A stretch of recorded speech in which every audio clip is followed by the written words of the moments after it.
Hello and Happy welcome. fucking New Year!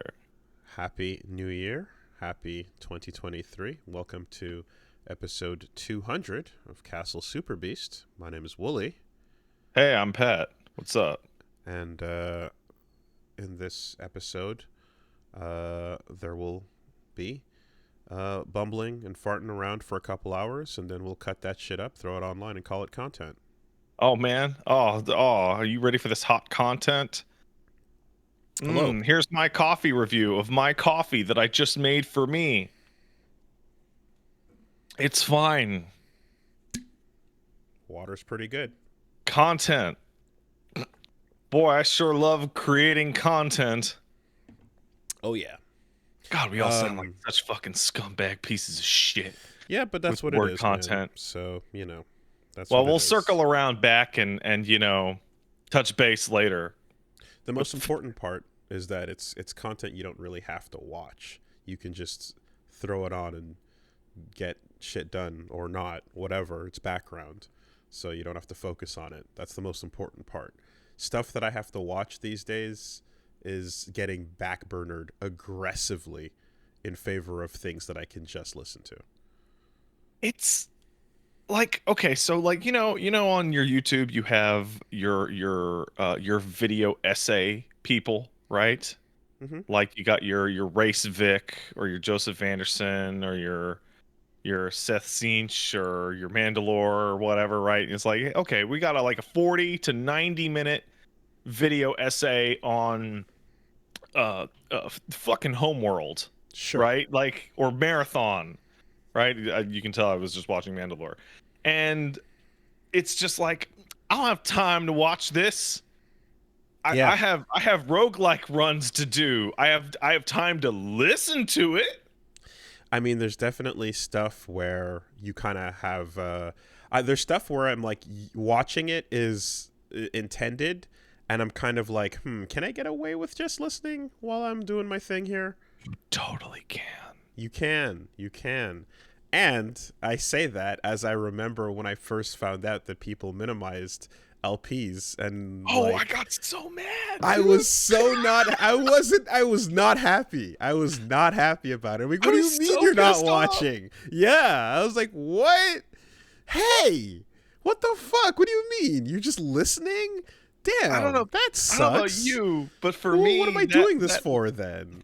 That led to like a fucking almost year of, wow, look at this, look at that on the screen. Wow, that's so crazy on the screen. That wasn't my response. My response was just like every once in a while to just be like, to just remind myself and everybody like, oh, who the fuck cares? You're not watching anyway.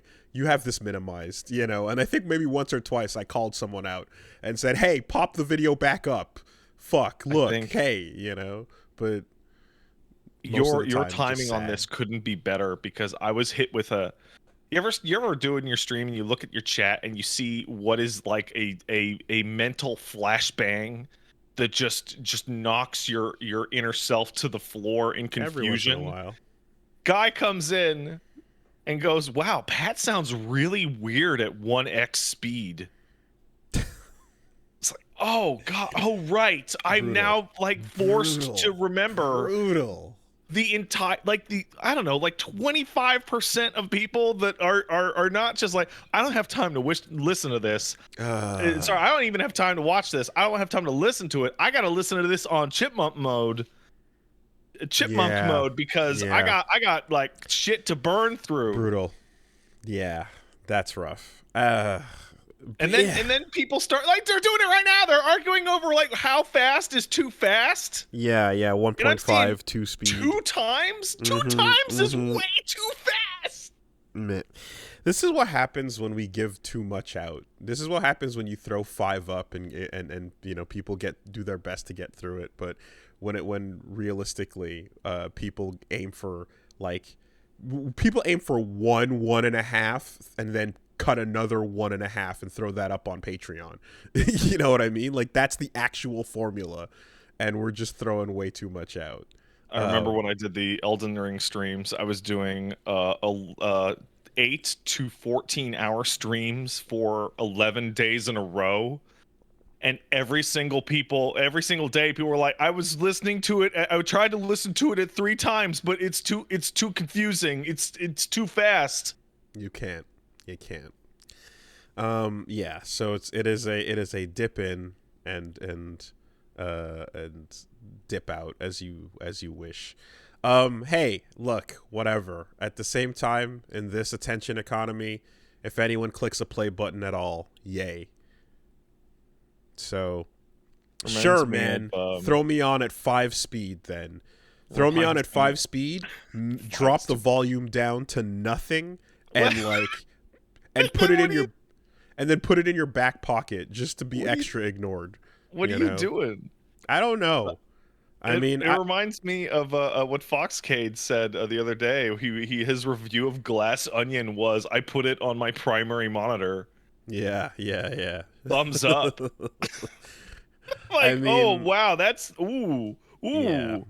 There's definitely stuff where I'm like, okay, this is, I want to listen to this, but I don't want to listen. It's not the best of what I have to listen to, so I'm down to drop the volume and then go to sleep with it. Because I used to go to sleep with stuff that I like actively liked, and I would be like, oh shit, I'm like paying too much attention. I actually like this a lot, and now I'm like, let me find something that's kind of like a little more mid, and deliberately listen to something a bit more, like optional. Also, there's not optional. There's driving in your car. Yes, there's driving in the car. Can't watch things. Well, you're not supposed to watch. No. But if you're stuck in LA traffic, then yes, you need our voices. Oh, you saw that fucking picture this morning? No, I didn't. Oh, I'm just talking about LA traffic in general. There was some guy who was like, I fucking hate LA traffic so much, and posted like a sky shot of like literally 50 miles of gridlock this morning. It's just, oh my god. I believe it. It's funny you mentioned like going to sleep. I've never been able to go to sleep listening to anything. My dad does it, Paige does it, you can do it apparently. I can't do it at all. Like if something's on, I'm awake. Just period. 100% of the time. Yeah, it's I don't know. I mean, again, a lot of the time I'm like, I want to finish hearing something, but I'm like down to just doze off to it. Or what I'll do is, like, I think is I don't often fall asleep with something playing.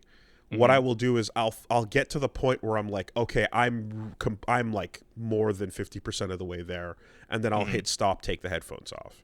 So I figured out a cool trick when I was having trouble sleeping a while ago, which was I got my phone in my hand, right, and I'm watching my bullshit on my phone, and I hold it straight up ahead of my head. And or actually just with one hand, kind of awkward on purpose. Yep. And the okay, time to fucking give up is when I do and I drop it. Yep, exactly. Yeah, that's a good test. Drop it on your face, see what happens. I've dropped it. That means it's time to go sleep now. Yeah.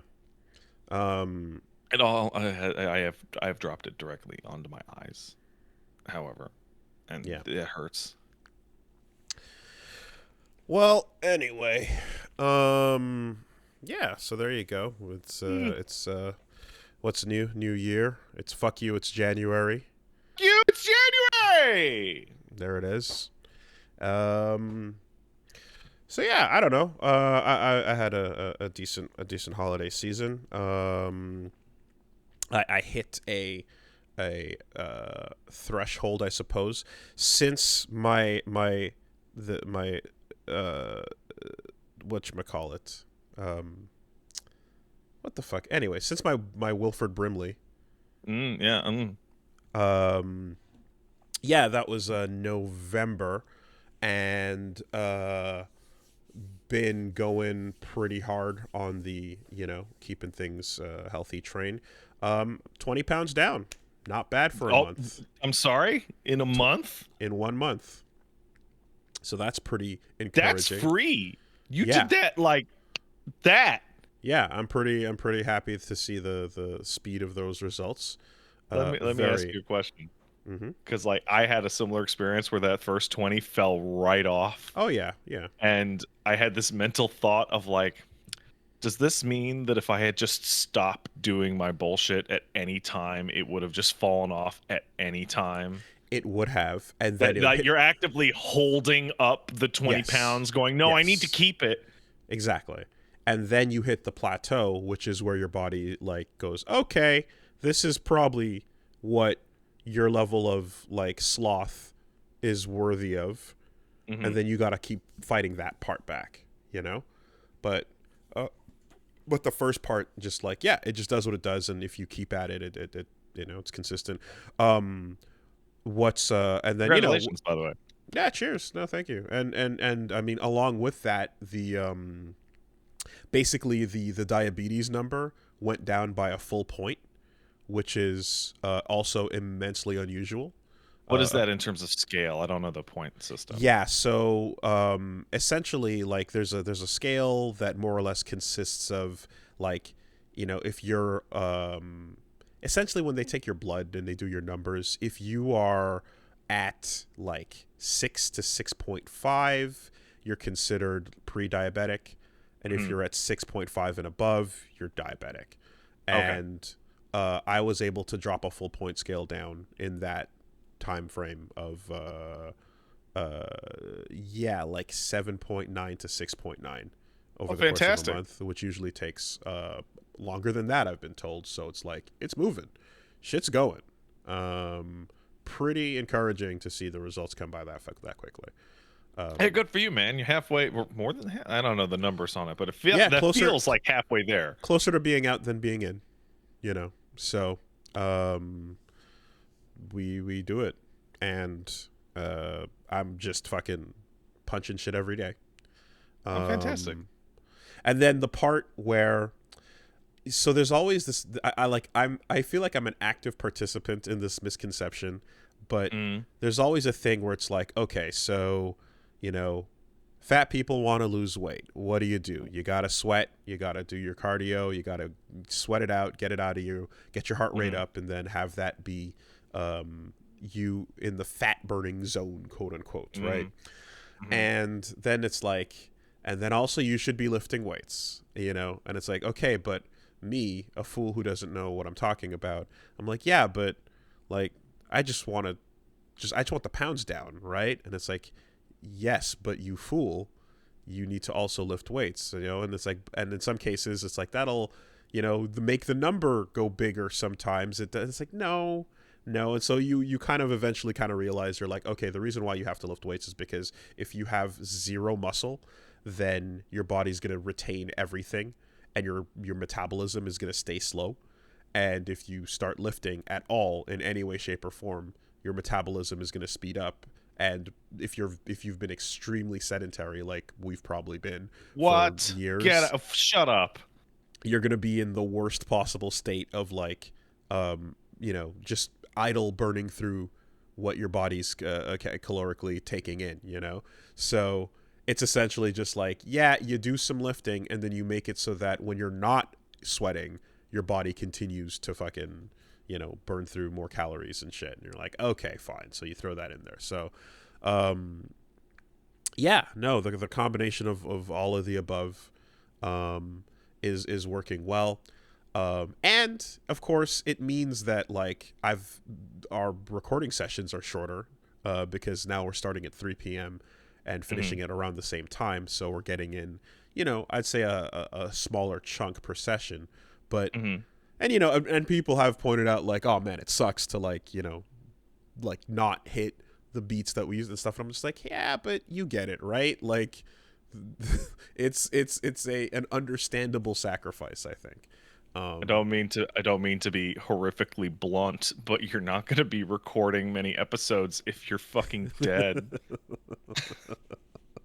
Yeah, let's see how many sessions they can get in with a rotting corpse on the couch. How about that, folks? Right. It's funny. The irony of that, however, is that particularly since moving to BC and becoming, I'm gonna say, one order of magnitude fitter, though I'm still a chunky small man. Is that I used to do like a 6 hour, like 4 to 6 hour like not recording it, like stream, and I would finish and I'd be like, fucking die. fucking kill me, right? And now I hit 6, and I'm like, I could do 4 more. I could go for 4 more, and then I'll feel like death, Yes. But still, Yeah, no, it is a like the tiredness I feel again after a day where I've had like the full sweat thing, which is, again, I'm making it every single day. mhm, Although the Fitbit is kind of telling me when to rest, which is interesting because it's like, hey, you've had like a bunch of days of heavy exercise, and then you've had not enough sleep, so you should mhm. probably not work out today, and that's pretty useful. Um, but yeah, I'm definitely finding them like, and I'm like, yeah, when I have energy, I can do more, and then like as it gets later, I can do way less. Mhm. Um, and then also like, and this, God, the sleep part is just the worst because I know I like being up late. I get more done that way, all that shit, etc. But it is true that like the longer you stay up, not only do you like push it more, you have a worse night and you get less restorative sleep and all that shit. But then you get hungrier while you're up, and then you actually want to like snack later and shit Yeah, like you're that. supposed to And sleep through your hungers. exactly. So that shit that's the hard one. I'm currently not doing well, So but I wanna give a big shout out to the person who has helped me maintain my sleep schedule since moving to BC. Get up at 9:30 every single day without exception. Maybe a little earlier, maybe 15 minutes here or there. mm-hmm, And thus going to bed at 1 every single night, which is my fantasy sleep period, mm-hmm, right? And that is my dog, who at mm-hmm, 9:30 Pacific time every single day starts to go, I'm gonna piss myself. And, like, there's no escape. There is no mm-hmm, fucking situation in which I go, fuck it, I'll go back to sleep. Oh, I didn't get enough. Like, no, he has to poop. And mm-hmm. it, but before, even beyond that, even if he can't hold it, he'll just get up in my face and start sliming me and just be, fuck, I'm gonna poop. Like, Yeah, don't want it. no, that's it's a good reason to go take that walk, which I've been doing every day. Like you take the walk, you get your however many miles in. um that makes a difference. You also have to drink uncomfortable amounts of water, I feel like. You you know, there's the me and amount of water that like quenches your thirst, and then there's always like an extra 500 milliliters that you gotta like push through, but you do anyway. me and Paige have been ping ponging off of drink more water for like 3 years because we drink the recommended amount of water, Mm-hmm. which is you're supposed to feel it sloshing in your stomach or whatever the fuck. And then you would get into the situation where like I'm going to piss Yeah, myself yeah, yeah, yeah, every 90 minutes. yeah. It sucks. I hate it. It's I it. hate it. Yeah, I'm yeah. drinking it just so that I can piss it out. Right. It's bullshit. But when your pee is just like clear and it's like, oh well, that's good. That's probably the way it's supposed to be most of the time. You know. Then you're like, yeah, your body's doing it. Supposed to be Basically, light yellow, actually. well, sure, but if you're having a lot of water, like it'll also be even lighter than that. Mm. And at the same time too, I'm like eating less as well because like one of my meals is a shake each day, so you know I'm So doing. what you're saying is that the Wooly's dank secret is Uh, eat less, pick things up, put them down, walk around. I mean, honestly, it's like my thing is just I get up, I do I walk, probably 2 miles, um, uh, get back, have a shake, and then box, and then spend the rest of the day on the couch, and that's it. Nice. Like, and that's doing I've it. been enjoying the I'm gonna walk the 25 minutes to the grocery store and load up a backpack with as much groceries as I can handle, and then walk back home up the hill Mm, method, mm. which Yeah. feels good on the way there, feels like shit on the way back. But it gets easier over time. Switched entirely to coffee. Right. From the Red Bull and the Monster. I mean, at this point, as soon as I integrate the 100 push-ups, sit-ups, squats, and the 10 kilometers, we're in fucking business. Nice. I remember when I was a young man, when I was like 20, I was drinking so many Red Bulls that my kidney started to hurt. And then I was like, oh no. And I went to the doctor and I'm like, do I have something wrong with my dick? Because it was radiating all the way out. And he's like, you are getting a kidney stone. You need to stop. Yeah. You need to stop right now. Yes, absolutely. It's wild because I have someone in my family, I have an in-law that just got a kidney stone at the same time as their dog. They both got kidney stones, and it was like, wait, what? That can happen? I don't know, man, but like, well, I know that animals can get kidney stones because my cat has a bunch of rocks living in his dick for 5 years now. God, but the thing that always like fucked me up from like years ago was every time I've known somebody that got them, they were way fitter than me, like way healthier people, and it's just kind of like, what is up with that? And it's like, yeah, well, everything else is fine, but there's some form of sugar that they're just ingesting like fucking barrels of, while being otherwise fine. I always look at those people and I'm like, yeah, I'm lean back on the couch and just really melt out and be like, yeah, I'm the smart one. Yeah. I know what I'm doing. I mean, in one case it was just like too much fruit juice, and then in another case it was literally too much Mountain Dew, and I'm just like, that is like the highest fear. That's probably one of the highest fears ever. Like for one of the first things to actually motivate me to cut the sugar the fuck out is like, I don't want to have to piss a rock out, man. Dude, you mentioned it. I just had a Mountain Dew for I think the second time in like 15 years, like yesterday or the day before. And like, that feels like a fake soft drink. I don't know how to describe the flavor other than soft drink or soda. Well, your body has like reacclimated to its natural state, so now you're just getting all the chemical goodness, and it feels chemical. Yeah, absolutely. If you ever just want to taste again the most alien thing in the world, go get some Baja Blast.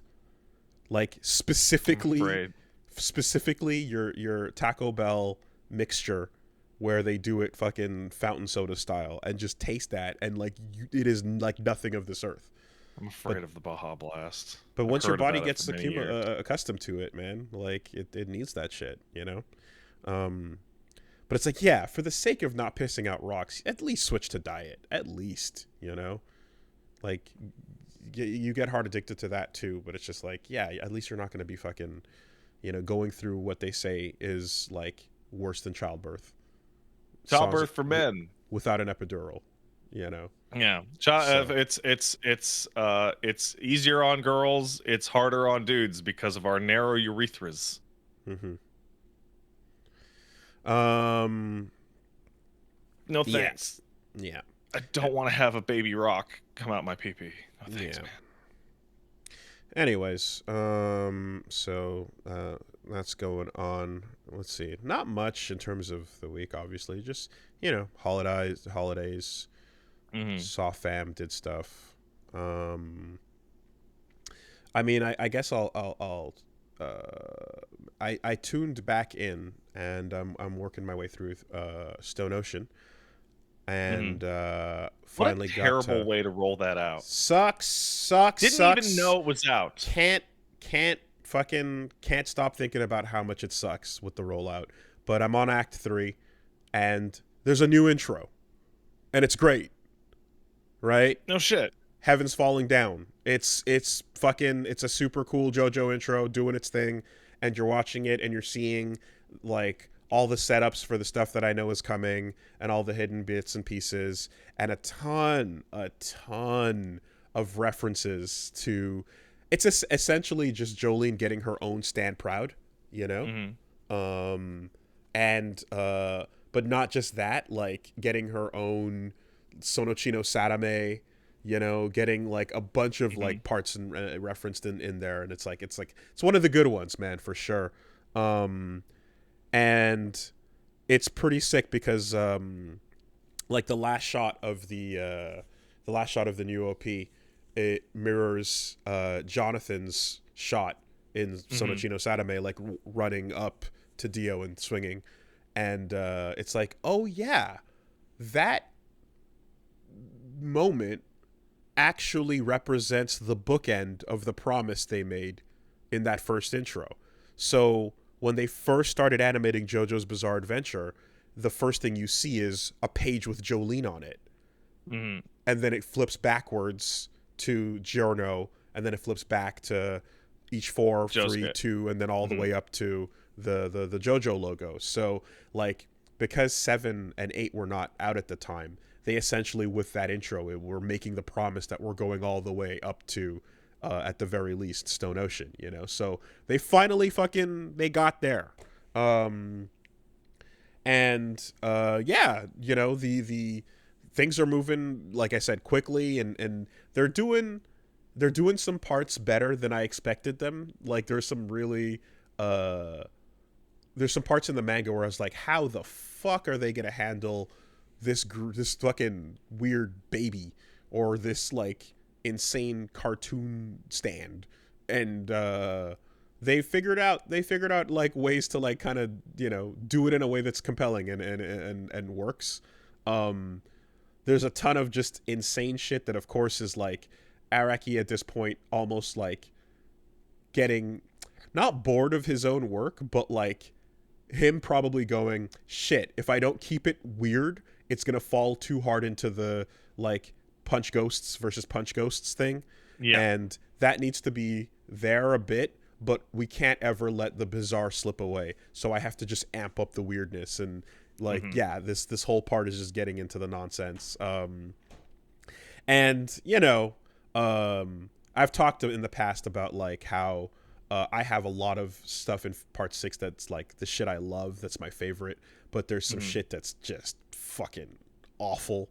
And well, I'll probably have more to say once I come back around and finish it off, but at the very least I gotta say, like, the adaptation you know, is still going strong.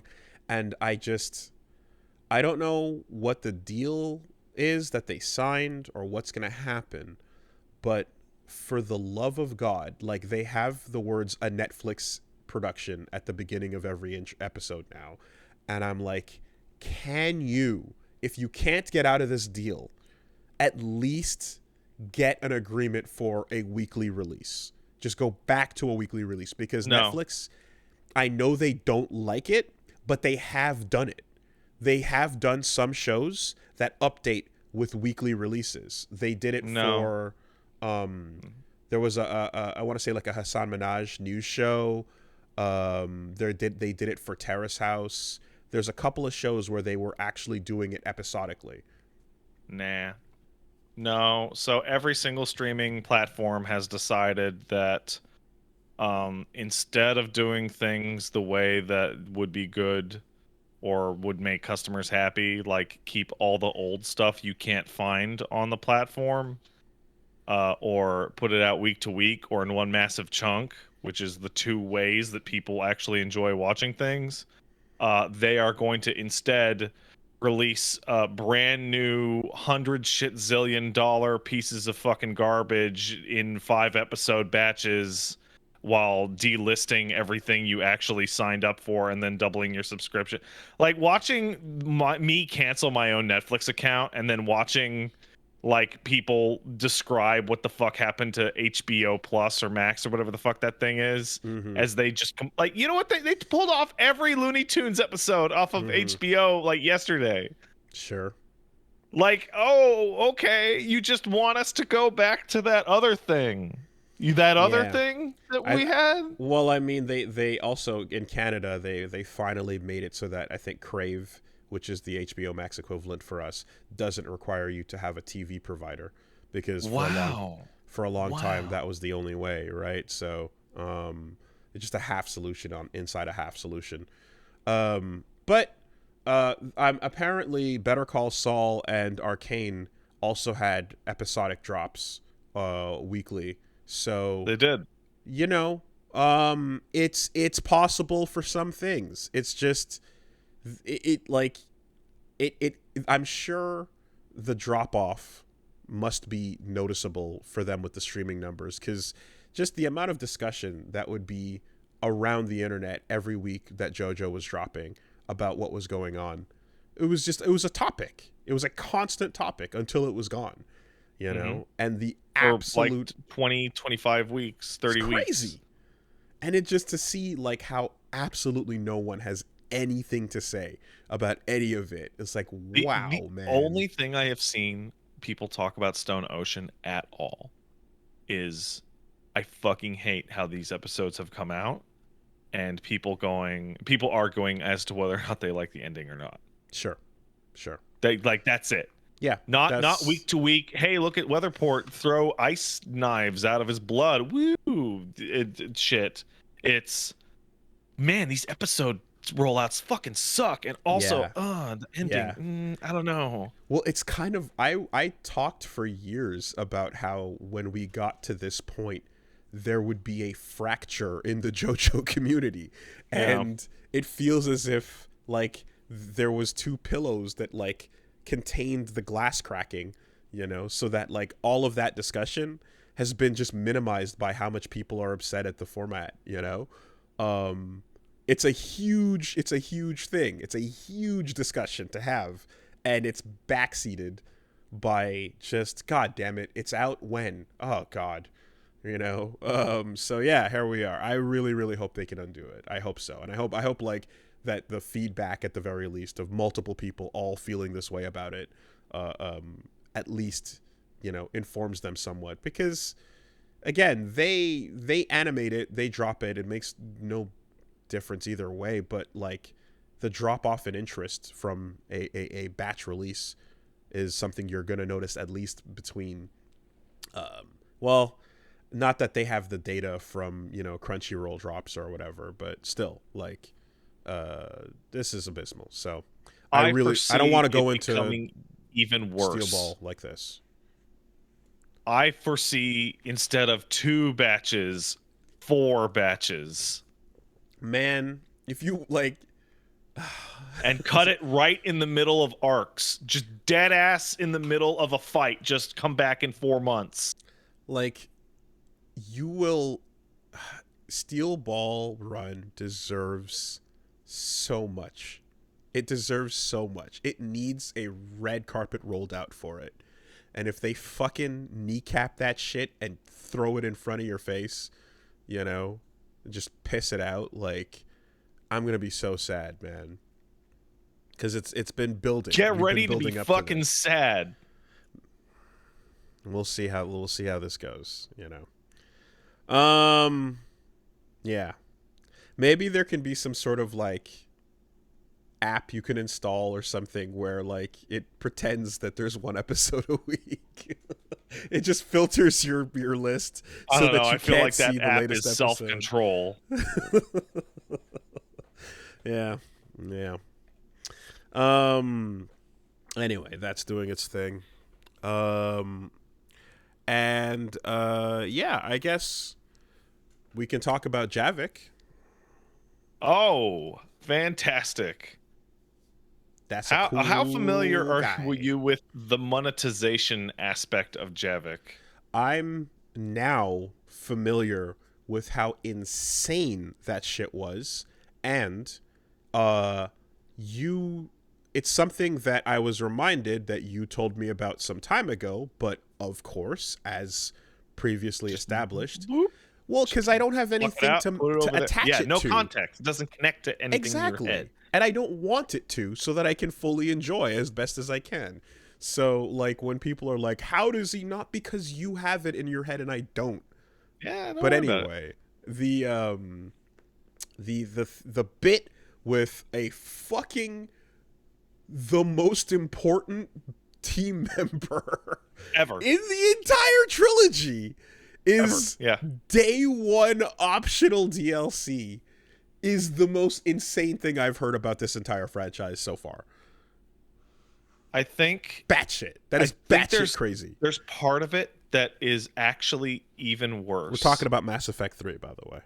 Which is one, I was talking with people, and it is up for debate. I'm sure somebody can pull the lines, but because of his DLC status and his place, it looks like he has the most dialogue of any character in the entire game. Wow. Like in terms of reactivity, like to different situations.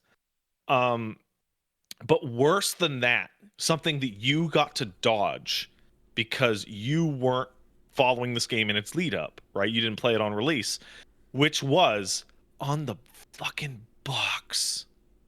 Hey, buy a brand new and you can get a Prothean team member on your team. Look, here's a picture of him. Yeah. Dude, like that era, for all the you know, fond and strong memories, man, the fucking the marketing of that era, I remember it. And like seeing this now and how this trilogy in particular has gotten, like, the money glow up is one thing, the quality in certain ways and quality of life and all that, redesigning the combat, yada yada, okay, fine, but just the businessman fucking getting in there and like, oh, it's the worst of the fucking modern gaming industry. The seventh gen, like we can all talk about how fucked up a battle pass and all that shit is now. Yeah. The seventh gen was totally out of control. It was unbelievable. If you think back to Mass Effect 2, not 3, but 2, you remember that it has a new title screen that's like you in like your office with a laptop open? Mm-hmm. The reason for the laptop open is so that they can fucking advertise you the fucking DLC that came out that week. Oh my god. Okay, that's what the screen was. Yeah. That's what that is for. It doesn't show up like that in the Legendary Edition because that shit's all old now. Man. But like every week there'd be like, "Do you want the fucking Hellfire armor?" No, I fucking don't. Because honestly, like that was like, you know, the monoliths, the fucking EAs and the Blizzards and all of them, pushing the envelope as hard as possible to find out where the limits are, right? How far before we break the rubber band on microtransactions, on, you know, cutting the game used games, all of it, right? Just resell codes and not just all like. And yeah, I'm seeing it like ridiculously here because like there's a part where no matter how bad a bunch of that shit gets, you kind of want to hope that you're like, well, the just pressing new game and playing it should remain relatively unaffected, you know? Like, yeah. For example, I keep hearing about how awesome the multiplayer is and how that's gone and all that jazz, right? And it keeps coming up.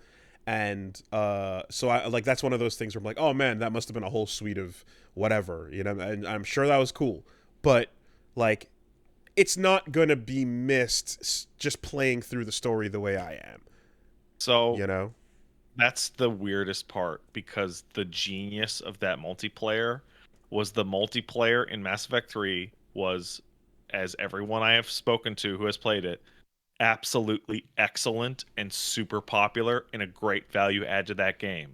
It was also legitimately the most disgusting part of that game, because the only way to unlock fucking new classes was via dice roll on a slot machine. And in the original day one version of Mass Effect 3, you could not get enough galactic readiness without playing multiplayer. Okay. You had to go in. Yeah. And it has like the ability to play as every race you have ever seen in Mass Effect. Yeah. You can play as an Elcor with rockets on his back. You can play a Solarian infiltrator. You can like So that's it, right? Like the idea that that ties into your war assets in any way, shape, or form. Again, just the peak of you can't play as an Elcor? Oh, bummer. the peak of that era, and just how hard can we push it? How bad can we make it? Can we force you to go through all the loops we want? It's just beyond its time. I'm glad we're looking at it and seeing how bad it is, and not looking at it and going, man, we had it great back then compared to what it is now. It's really good that you've played Dead Space, and Dead Space 2 is probably on the horizon for you. Mass Effect, Dragon Age, and Dead Space were all EA properties that all had 3 releases within that 7th and beginning 8th gen period. And like Mass Effect I want to say it escaped ruination, right? Like when you're playing 3, you can feel it, right? And it's here and there. But 99% of the time when you're just playing story and hanging out with aliens and shooting stuff, aside from Javik, right? It's a fucking video game, right? Fucking Dragon Age and Dead Space were like, Dead Space in particular was like actively destroyed in its 3rd entry by this kind of monetization thing. So you played 1, and hey, Dead Space 1 is like RE4 in space, but it's scary. Dead Space 2 is RE4 in space, but it's more action, right? They're very similar. Just Dead Space 2 is like bigger, shootier, etc., right? Dead Space 3. Hey, Wooly, did you like using the plasma cutter? Did you like using the line gun? Sure. What if you, instead of having any unique weapons at all, could build your own weapon and have one super gun for the whole game? Yeah. That you could buy parts off of the Xbox store. Oh no. What if instead of using power nodes to unlock new areas of the map to get cool stuff, you instead sent out drones to salvage a nearby aerial shipyard that was destroyed, and they would return to you on a fucking 8-hour timer with the resources that you spent. Missions, little recon missions, and you could spend money on the real store to make them go faster. They can't help themselves. They can't. If they designed the whole game with co-op, except Dead Space co-op is a fucking bad idea, and the character is both storyline there and also not there. And then all the cool ideas they had for co-op, like different characters hallucinating different things, all got cut because it would hurt fuck it. A super customizable gun is a cool idea in a list of other guns that you can still have that are the ones that we know and love, I think for Dead Space it's extra weird because like the game's like marquee silly achievement is play the entire game with the pistol, and you do it and it fucking rules. And to go, well, what if you just Dead Space is so sad. It's like 1 and 2 are incredible, and then 3 just right off a cliff. Dead series. Boy. Well, I guess we'll find out. Player 2 guy still hallucinated? Oh, okay. Well, I guess that's that then. Sure. Anyway, so it's pretty cool to have a Prothean that's fucking here. And I'm just like, all right, like questions, answers, all that shit. And he's like, I'm a soldier, shut the fuck up, I got here, I don't know, revenge, let's go, let's kill him, And I'm like, okay, that's fair. And it's like, okay, can we just like what can you infer almost from like all these little bits and pieces? Because there's gonna be more to come as we go. But like every time you walk up to him and you press A and like it doesn't start a dialogue wheel, it's just like, oh, damn it. Like I think the handling of Javik and Prothean culture might be the funniest like jab at anything in that entire universe. Liara running up to him and be like, Yeah, yeah, tell yeah, me yeah, all yeah, the yeah, yeah, yeah, bullshit. yeah. And he's like, I don't know any Yeah. of my bullshit. All I did for my whole life was fight Reapers on like 3 planets. I don't know. And so like there's the bits where it's like, okay, there's things you can just like you can infer, and like you can read that it's like, okay, a lifetime of war and civilization and all that shit, and you want to kind of figure out like, did they have a, I mean, well, I guess we'll find out eventually, but I'm like, did they actually have a hand in like steering humanity or whatever? Or did you fuck with us? Did you make something happen, or what happened there? Because there were implications that you might have fucked with us, right? That's the big one. I'm kind of, you're going to hear me bring it up a couple times, and people are going to get annoyed because I keep going like, we need to find out. But obviously I get it. He's a soldier. He doesn't have all the answers. But the main thing, I'm just kind of like, did they tamper like with us? You know, violent, like superior space racism. Mm-hmm. When the Batarians do it, it's cringe. But when the Protheans do it, it's base. And he's like, "Oh, you guys got to space, huh? That's disgusting." It's, oh wow, you can Asari can write, how cute, you know, like it's this pretty amazing angle, and at the same time it's also, yeah, so the analogy is like, we're Kyle Reese woke up and we're asking him what he knows about humanity, you know. Yeah. And it's like Kyle Reese is like, give me more ammo, what the fuck are you talking about, like, you know. So there's all that to it, but in any case, I want there to be more, like, just the impact of that moment should be massive for everyone involved on board, and like, it's going a bit casually, but then again, we're at the end of all things, like the world is ending, so it's kind of like no time to really be like, holy shit, a Prothean, because really, like, fucking Reapers are, you know, they're here.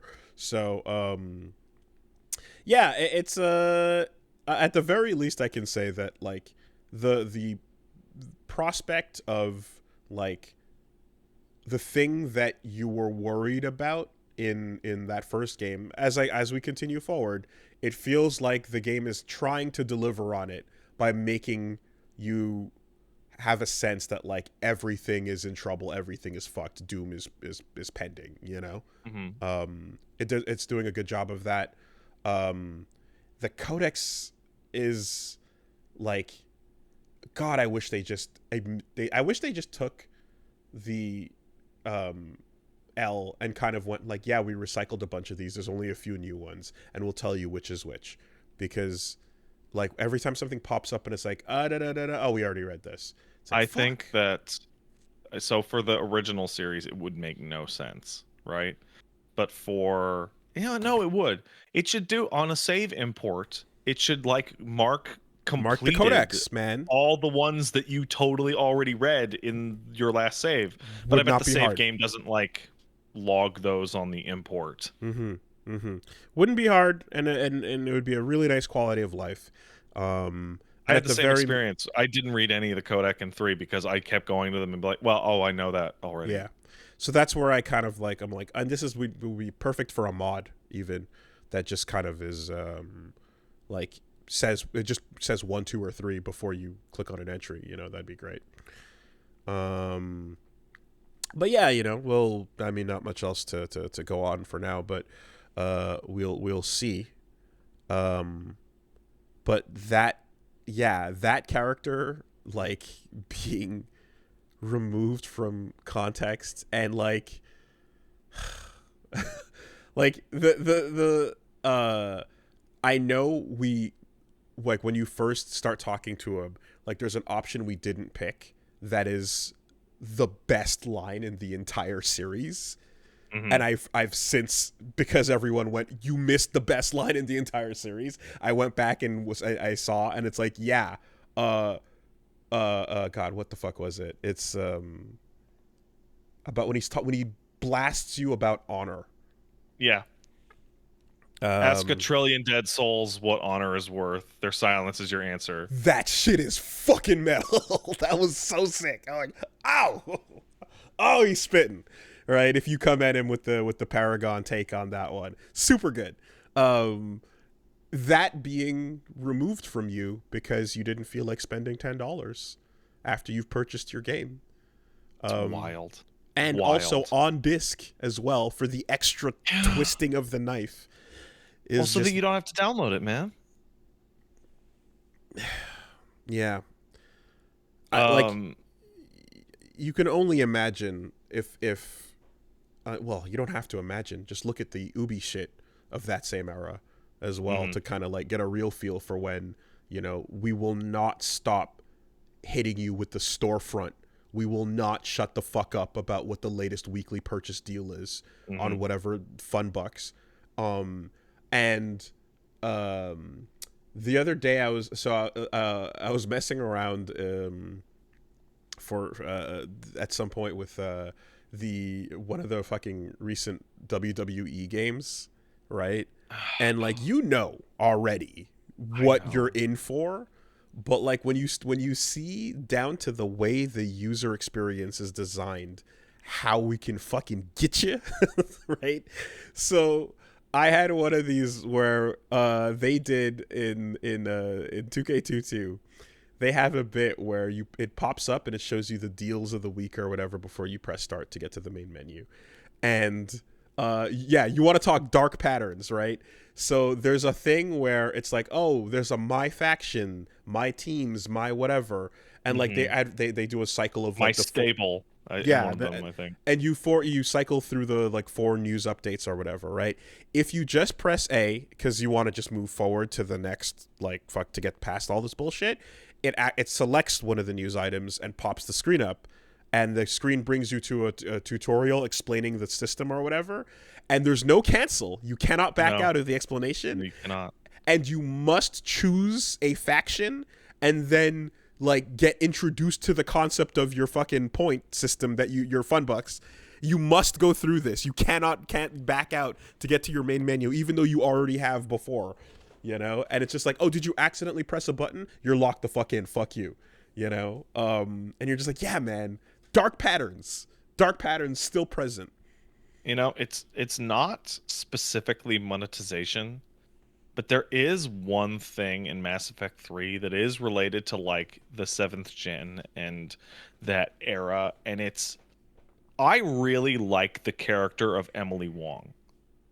Right? I think Emily Wong was like one of my favorite side characters in 1 and 2, and the quest that you had where she was just doing News snooping journalism. around shit, right?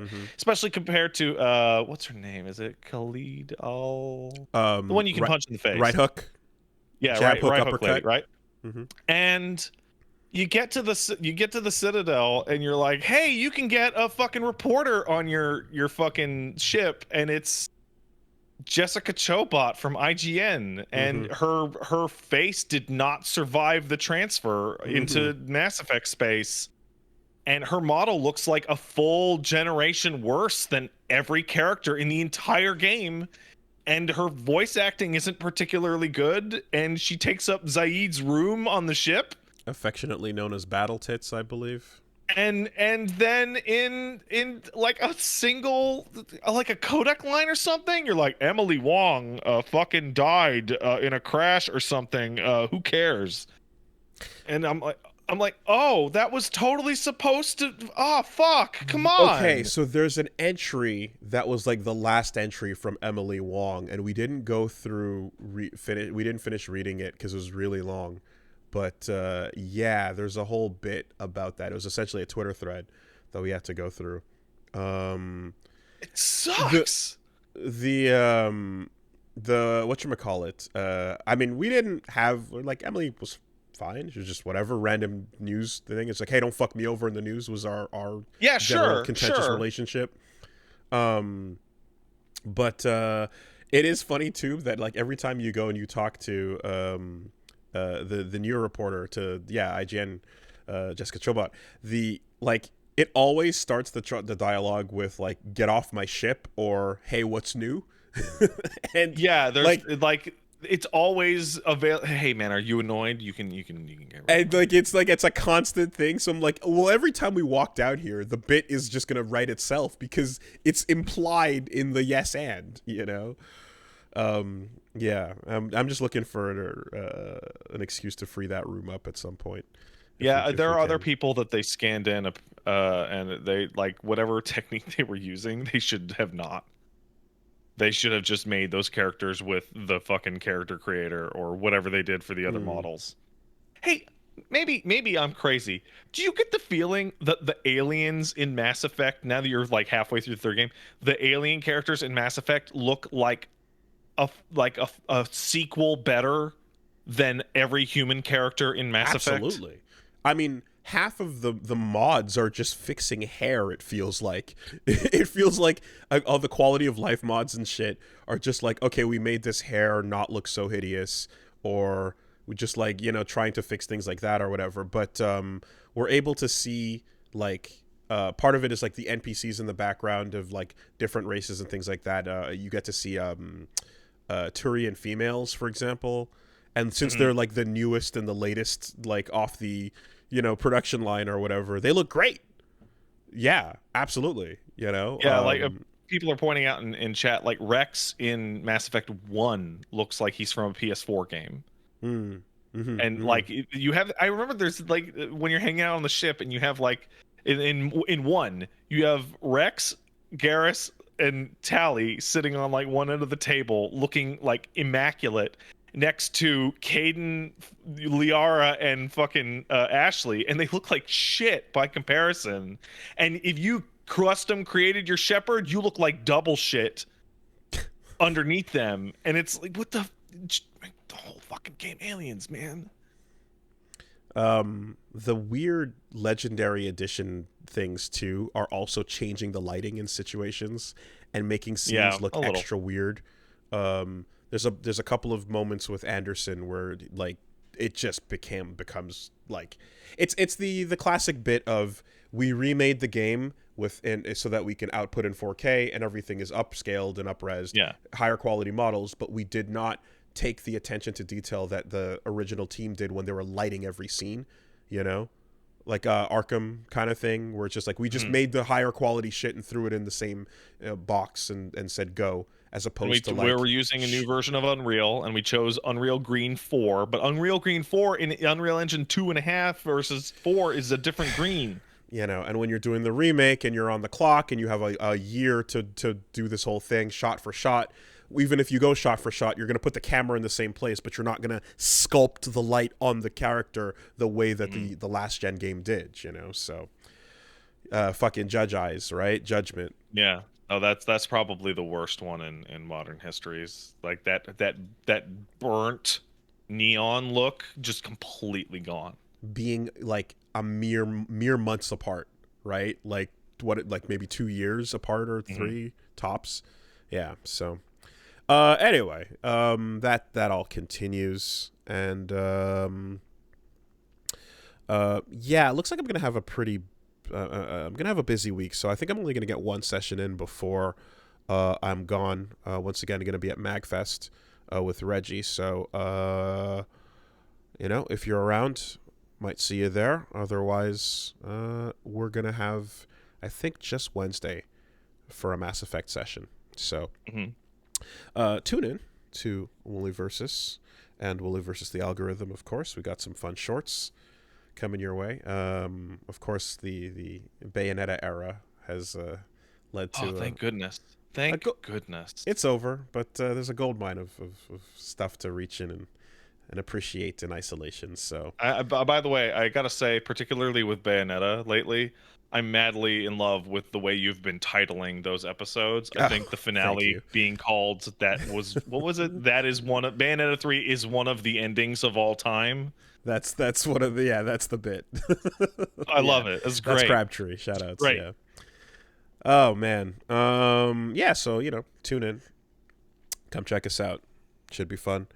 And yeah, might see you if anyone's gonna be around at Magfest this weekend. Cool. What's going on with you? I watched Knives Out. Me and Paige took a look at Knives Out. Sorry, not Knives Out. Fuck, Glass Onion. Glass Onion. Speaking of, I've felt really vindicated when I was looking at it on the Netflix. It's like Glass Onion, a Knives Out mystery, and I look over at page like that sucks. That's fucking stupid. I hate that. That like the desperation, marketing, the absolute desperation to tie it into a franchise is like ruins the title of the movie. You can't just say Knives Out 2 because that's not right for what this is, but you also don't have a thing like James Bond. You know? No, it sucks. And I saw Rian Johnson just being like, I fucking hate that. I hate it. It's rough. Afterwards, I'm like, oh, okay. Well, it's rough. Man, Glass Onion is fucking great. It's real fun. There's only two things I want to say about it other than it's fucking great. Three things. One, hey, congrats on successfully integrating Among Us unironically in a way that was totally appropriate. Yeah. They got the bit. That was weird to see that and not cringe out my ass. Weird. Did you enjoy Belon Busk? I did enjoy Belon Busk. Two is, man, Dave Bautista is the best actor wrestler. Like by far. He's great. I love him in every role I have seen him in. He's fucking great. And three, I don't want to describe it too intimately, and I now understand why you did. Yeah. That movie has a violent and aggressive format. Sure. That movie is like, you know, your murder mystery has your flashbacks and flash forwards for mystery. Yep. It's really, really aggressive with how long the movie is and how much of the movie you're spending watching what part of the movie. I don't know how to describe it other than that. Yeah, for sure. I can only imagine the flowchart of scenes being a nightmare, like on the storyboard. Great, good movie. Very happy to see more of these not James Bond solves a mystery movies. And I know Punch Bomb was like she's kind of trying to figure out a way to describe it. She's like, oh, I like these kind of, and she's like, couldn't find the words, and I'm like, you're thinking of whimsical Wes Anderson like movies. He's like, the inspiration's very clear, and I'm like, yes, very clear. I loved them too. There was an era when I was like all about that shit, and like people wake up from being unconscious with a sit straight up and go, wah, yeah, like all jovial and shit. Like not just the whodunit, but the whimsy and the Wes Anderson like nature of it. It's a light watch, you know. Good shit on that. I imagine as well, like, you're kind of, you know, you're clearly aiming for a franchise that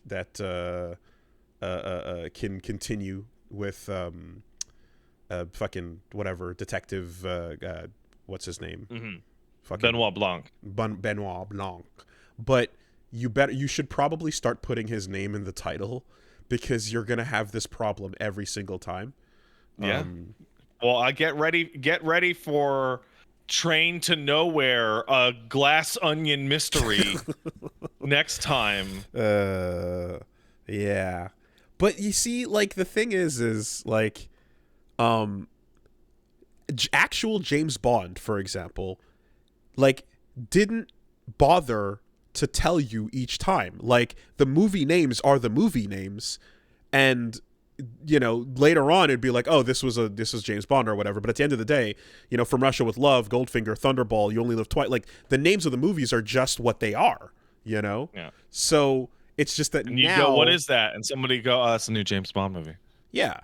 And even the new ones, you know, you can go like whatever, Spectre, Casino Royale, etc. But like the modern context of like, no, but the marketing suffers when we don't tell you what it is, though, and it's like, yeah, it does, unfortunately. But the boldness of your name kind of comes with that weight.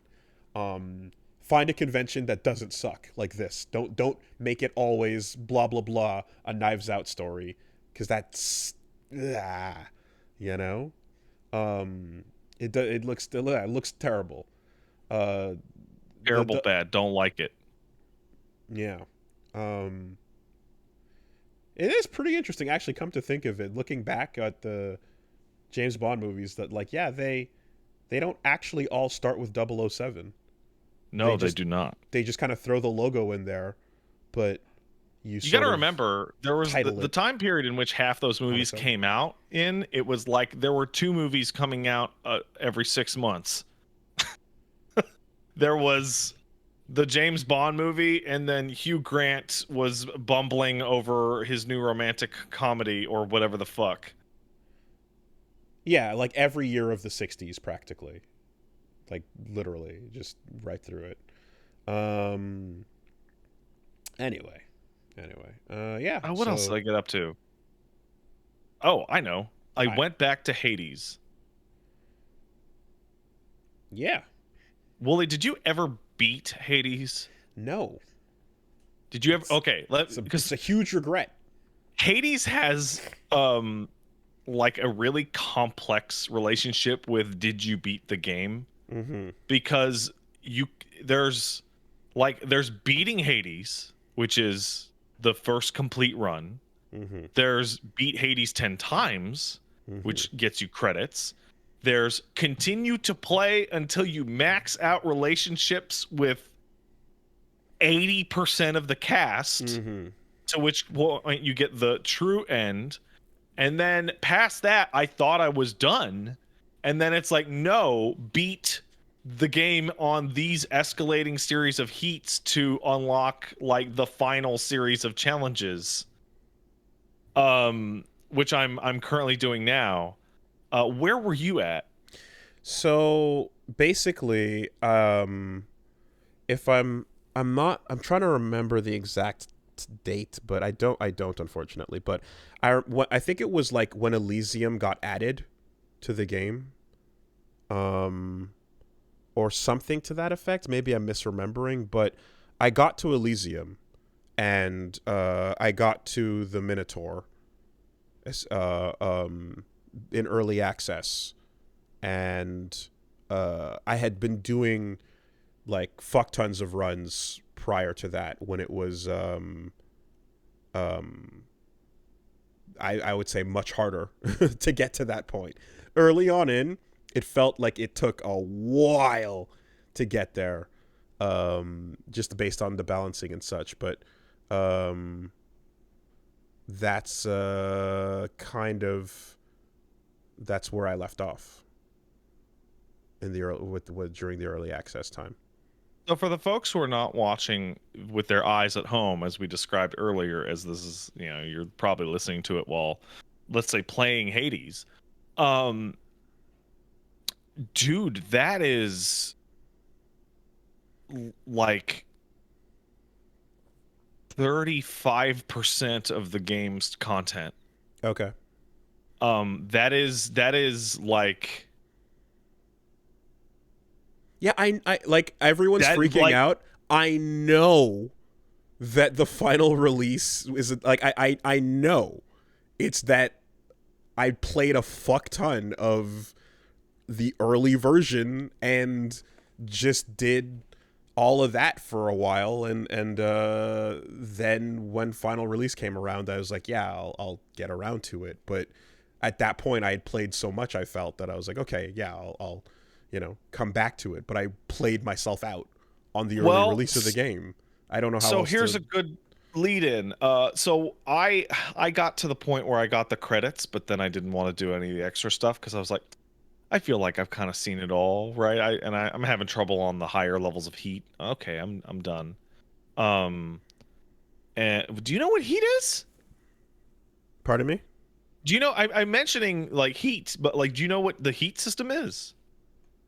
Are you talking about like doing reruns? Yeah, doing reruns and increasing the heat with the Pact of Punishment. Okay, wow. Okay, so if you beat the game, multiple times.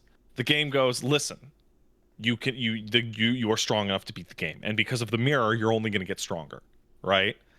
And upon doing so, they're going to be like, okay, well, do you want to continue to get rewards per run, like to upgrade your weapons, or the diamonds to upgrade the the visuals of the hub, right? Oh, that's a new thing they implemented, or not new, but like okay, yeah, no, that system didn't exist when I was playing it. And basically, there's a massive list of descriptors that are ranging from enemies do 20 to 100% damage extra. There's more enemies. There you have to beat each run on a time limit. Okay, when you get new. 3 choices, it only gives you 2 choices instead, etc. And these all have numbers associated with them. So like 20% damage off of enemies is 1 heat. Tight deadline is 1 other heat, etc. But the more interesting one is called extreme measures, which changes the bosses into different bosses. So I will only tell you one because I know it's the one that everybody knows. Do you remember fighting Megara or Tisiphone or Alecto? Yeah. If you hit on extreme measures and add 1 heat, you will then be fighting Tisiphone, Megara, and Alecto. Okay. As a triple boss fight. A difficulty run. modifier. Yeah. Okay. Yeah, and so on and so forth. So once you have clean ran through the game a bunch of times, that becomes, well, I need to increase the heat every run to continue to progress. And yes, so like right now, personally, I'm at like 9 heat with the shield, I think is the highest.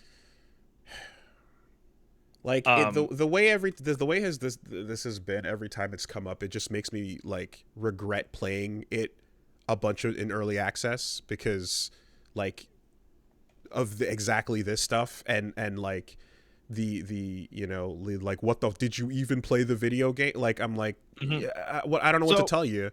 Like I'm looking at this, for example, and I'm seeing a description here that says, during the initial part of early access, heat was an obtainable item like darkness or ambrosia. Is darkness and ambrosia still in the game? Yeah, darkness and ambrosia are still there. Okay. I did not know that. I remember that, and I remember collecting those things and using that system to like upgrade shit as I went through multiple runs. So here's the thing, though, and because I had a similar feeling to you, but instead of like version 0.8 or whatever that you played, it was version 1, right? And version 1 has basically, like, there have been minor bug fixes, but version 1 has been version 1. That thing is done, right? It has not been updated with new content the entire time. But I was like, oh, I kind of got everything I wanted out of it, and I didn't feel like there was that much left for me on the 1.0 version. I have gone back since the Hades 2 got announced. I'm like, I'm sure there's a couple of loose ends I could tease out over a couple of days. And I've been playing it nonstop because even after 110 runs, with maybe 60 of those being completions, right? Like all the way to the end? No, not 60. 45, 50. I'm still seeing new stuff every single run. Like literally every single run. Like I ran a run before coming over here and saw the fucking I got the ice upgrades final legendary skill that just kills bosses when they hit 10%. I've never gotten that in like 140 runs. And I was like, oh wow, that's fucking incredible. I still have to, yeah. So my takeaway from this is going back to it, even after I had exhausted what most people would have given up on, still feels like a brand new game. Hades now in the year 2023 still feels like when I loaded up that game came out yesterday in terms of its polish and quality and visuals and audio. It is so immaculate. And Wooly, the situation that you're in, where you played a ton of it in early access, how many runs would you ballpark? Like 100? It must have been like if you download and start playing Hades right now, first of all, since it was so long, I'd advise starting a new save. Yeah. That is like you are playing a sequel to the early access game Yes. now Also, for you. right. And the thing is too, as well, is that like when people talked about beating it, and like I was like, in how many runs did you do that? Like it For me, it was also, like 4 or 5. so that's the bit where I'm like, oh, they've probably aggressively rebalanced it to be complete, like in terms of just But yeah, because completion it used to wise. be. I played it. The big time that I played it was when only Asphodel was there, right? And Lerny, the Hydra, was like the last boss for a while. Okay, because like you play and then you die, and then you play Yeah, and then you die, and like I'm like, what do you mean getting you to him beat it in was 5 runs? That's crazy. was Like, rough, right? So did they tune difficulty aggressively down to let you No, hit that point? uh, no, and yes. So the basic thing is it's not so much about difficulty. It's more about the boons and Okay. the boons synergy and the boons like higher levels, because um the difficulty stayed pretty static, and you just learn to beat Lerny like that every time. You learn to beat Meg like that every time. Yeah. But the way that the boons multiply on each other by the time you get to Elysium or the stage after it breaks the game. So it has a real interesting curve where for the first 40 runs couldn't beat the final boss, just could barely get to the final boss, right? And you're unlocking the trinkets that make you a little stronger, and you're upgrading the mirror. And then I barely beat the final boss. Yeah, woo. And then it says beat him 10 more times. I'm like, okay. And then I struggled through 30 more runs and I beat him 10 more times.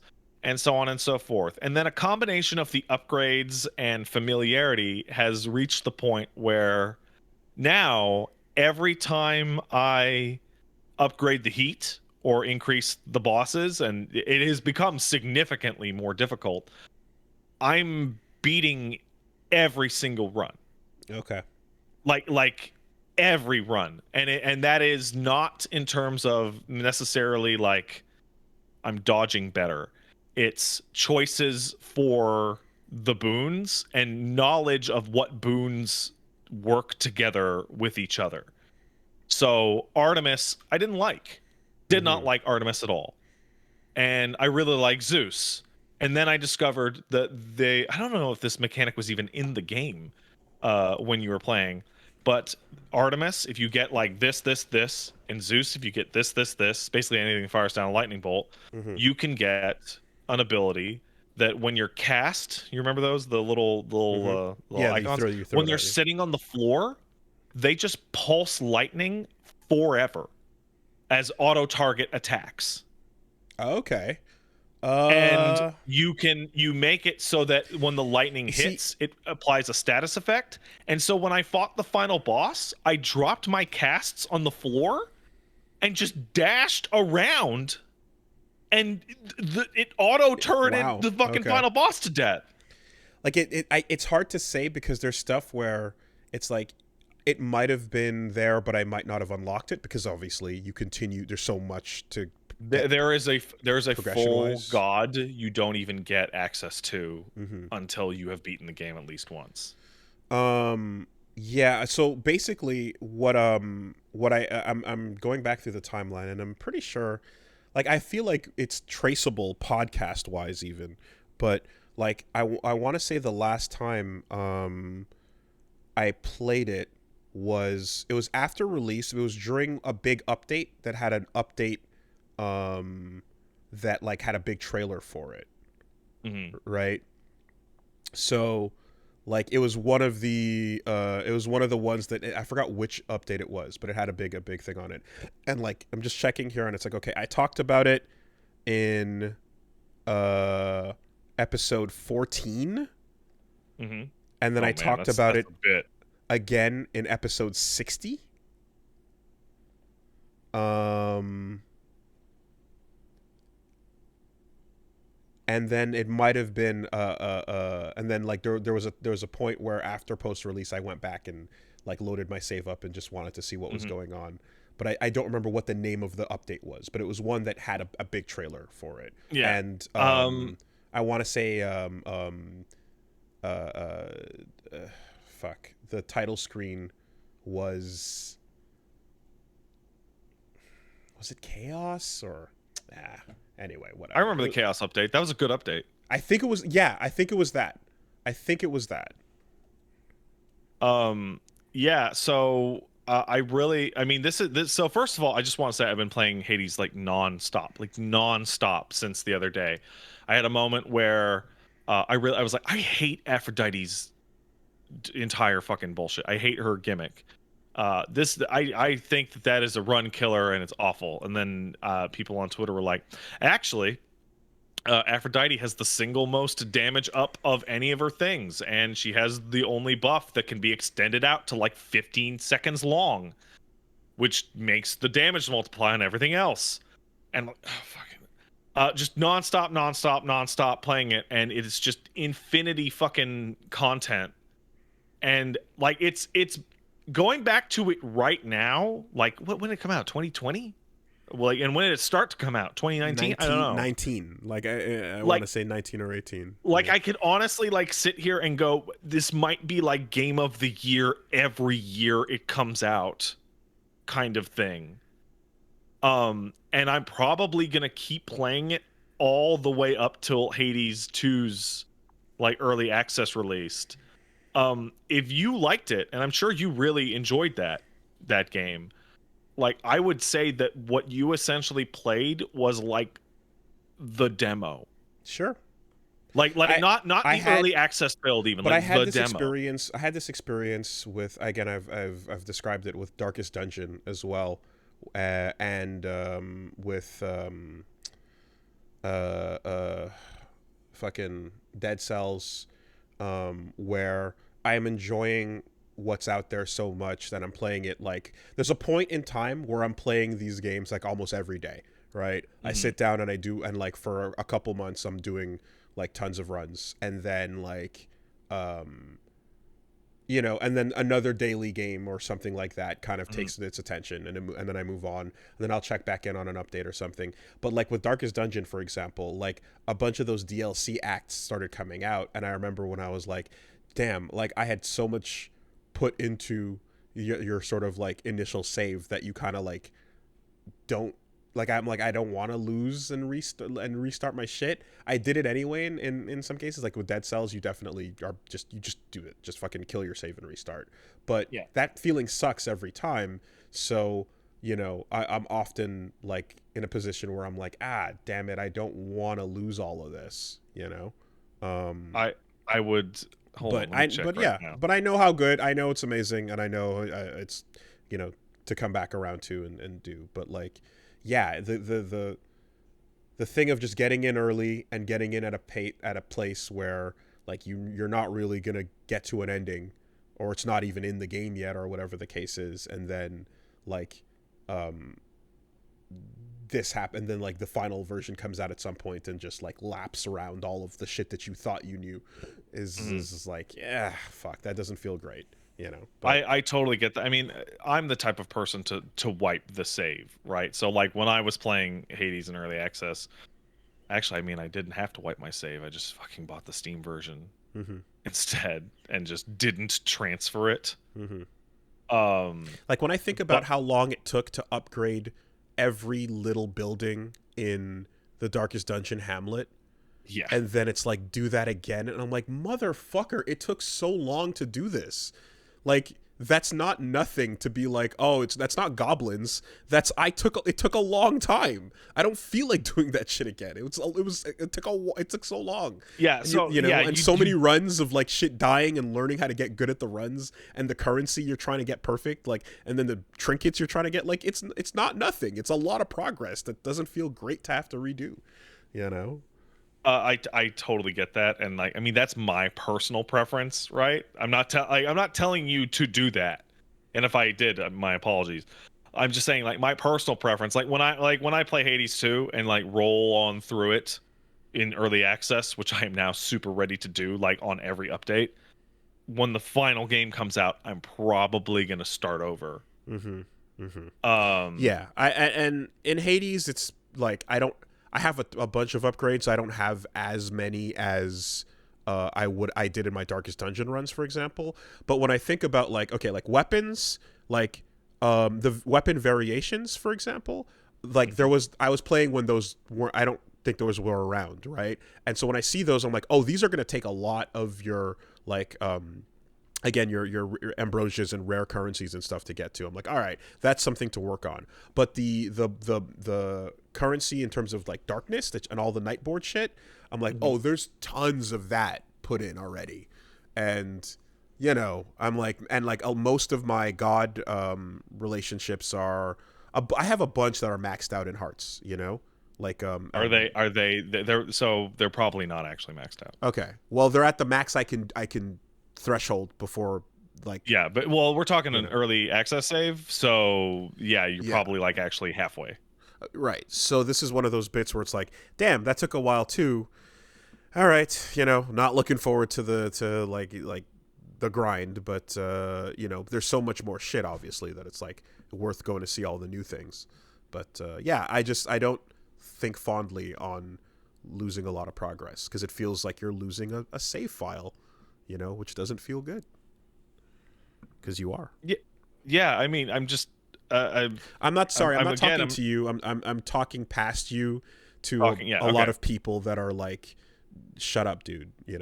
Well, it's a weird thing, because when that game was coming out in early access, and Elysium got added, there would be dialogue that no longer exists in the game of, hey, dude, Elysium got added.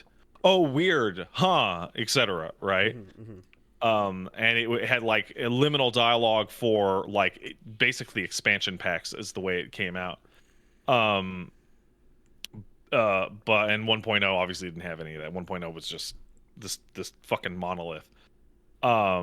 Yeah, you don't have to do that at all. That's my personal preference. I would actually recommend it, but it depends on your personal like gut of like, oh, I hate losing progress, that kind of thing. Yeah, for me, it was less about losing progress, and it was more about like, I don't want to, like, for early access games, when I get like quite far in them or play a ton of them, it's not about losing progress. It's like, I don't want the memory of my head of what the game is in this stage or that stage to be the early access version. I want to replace that yeah with the 1.0 version. No, that's a really good reason as well. Absolutely. Because I played it a lot during the Asphodel update, in which like a lot of those boons just aren't the same as they used to be. And in almost every single category except one, they're all just way better than they used to be.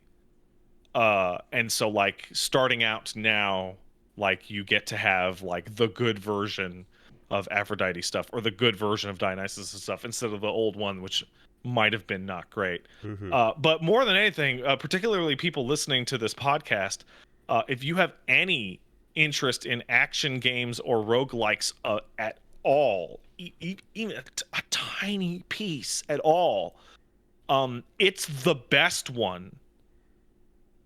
Easy. And it is an absolutely fucking stellar action game. And like, how do I put this? Going back to it now, like after over a year and a half since I left it, I feel like I'm playing its own sequel. Like it's that good. There's that, jam-packed with content because of the way it was developed, which is, again, Supergiant being fucking amazing. I feel like I also remember like when this early access when it dropped, I remember being like, damn, I fucking started but didn't get through Pyre, right? Like, you don't like Pyre. And I was enjoying the setup in that, but I only did a few hours of it. Man, I really don't like Pyre at all. Yeah, like I was doing like the lead up to Hades 1.0. I did like hey, I'm gonna do Supergiant. I did Bastion, I did Transistor, and then I hit Pyre, and I'm like, fuck this. I like fuck Pyre. it. but it wasn't as addictive, I would say, as the others. One thing, yeah. So what I kind of, what it kind of comes down to, I think, when I look at as the way I play games as well these days, at the very least, is there'll be one like pretty addictive game with hooks that I feel will take up my slot for when I'm not working or doing other shit. This is my time killer, and oftentimes what I'm LPing will be the rest of whatever I'm experiencing in terms of video games. But there'll be something that I'll be like, you know what? As soon as we're done here, I'm in the mood to get a quick run of this in or that in, right? Currently, that game is Yomi Hustle, right? I'm playing a bunch of Yomi Hustle, and I'll have a story about that in a second. But that's kind of what I feel like I jumping into. And prior to that, it was Gundam Evolution, and I was on that for every night for a while, and then and there's different times when it was like fucking shit. What was the card game? Weapon? No, not it was pick 3 cards and then advance and Slay the Spire. Slay the Spire, yeah. And then Keep Talking and No One Explodes, all the way going back to Into the Breach and shit like that, right? So there was a point in time when Hades was the game in that slot, and then rotated out, and then rotated back in, and then rotated out, and I kind of am just like, okay, it needs to be in the rotation to come back around at some point for sure, and that's kind of the slot it sort of fills, I would say that Hades now, with the baggage you have associated with it, is still better than all of those games. Okay. Like basically, this is a cry, not Wooly, you have to get back into Hades. No, it's that this good. Is a cry, Wooly, you must load up Hades once this week, because especially now, because the way you got burned on early access, by starting Hades 1 now, you can avoid Hades 2 for its entire early access run. I would also... And just stagger yourself. By the way, in case anyone has the impression that I'm like trying to say, oh, I don't want to play it, that's not what I'm saying. It's just in a state of, right, I got to get back to it. That's where it is. That's where it still is. That's where it was at the beginning of the conversation, and that's where it is now. Got to get back to it. Right. So it's so fucking good. Like, I'll be honest, like a good 10% of my brain right now, while talking to you on the podcast, is thinking about Heat. Yeah. I mean, I don't think I've seen better, like, consistent character art. Just knock it out of the park concept wise. Oh, absolutely. More than this game and anything else, Yeah. So there was just a funny thing where, Yomi Hustle is rife with really cool people that are fun to fight and chat with, and rage quitters that are babies that can't handle when they lose the first hit, right? What is that, like 50-50? I mean, depends on what time you're on. Because if you get on at like not 8 p.m., or so, maybe 9 p.m., you get a game in. Yeah, and also sometimes the names, weirdly, some people have names that just kind of like, oh, you're like, yeah, like if your name is just fucking, I don't know, just all lowercase fucking Epstein's ball stack or some shit like that. It's like, you're probably gonna just rage quit. You're one of these people probably, whatever. But you have a bunch of these types, and then there's very like they've put in rage quit systems that are essentially like your character, the enemy just explodes, and then the words quitter flashes on screen when somebody does that. But that's pretty good. Yeah, but you can't really stop it. Whatever, babies are gonna, baby's gonna cry. But there's at the very least what there is currently, and I hope and I want them to do more about this. I want them to lean into this, right? But the system that they have is that you click escape and then you click forfeit, right? and then after you click forfeit, it replays the entire match up until that point, and you can't leave the game yet. You're forced to rewatch the entire match up until that point, right? And it's in fast forward in many cases, but it's still like playing.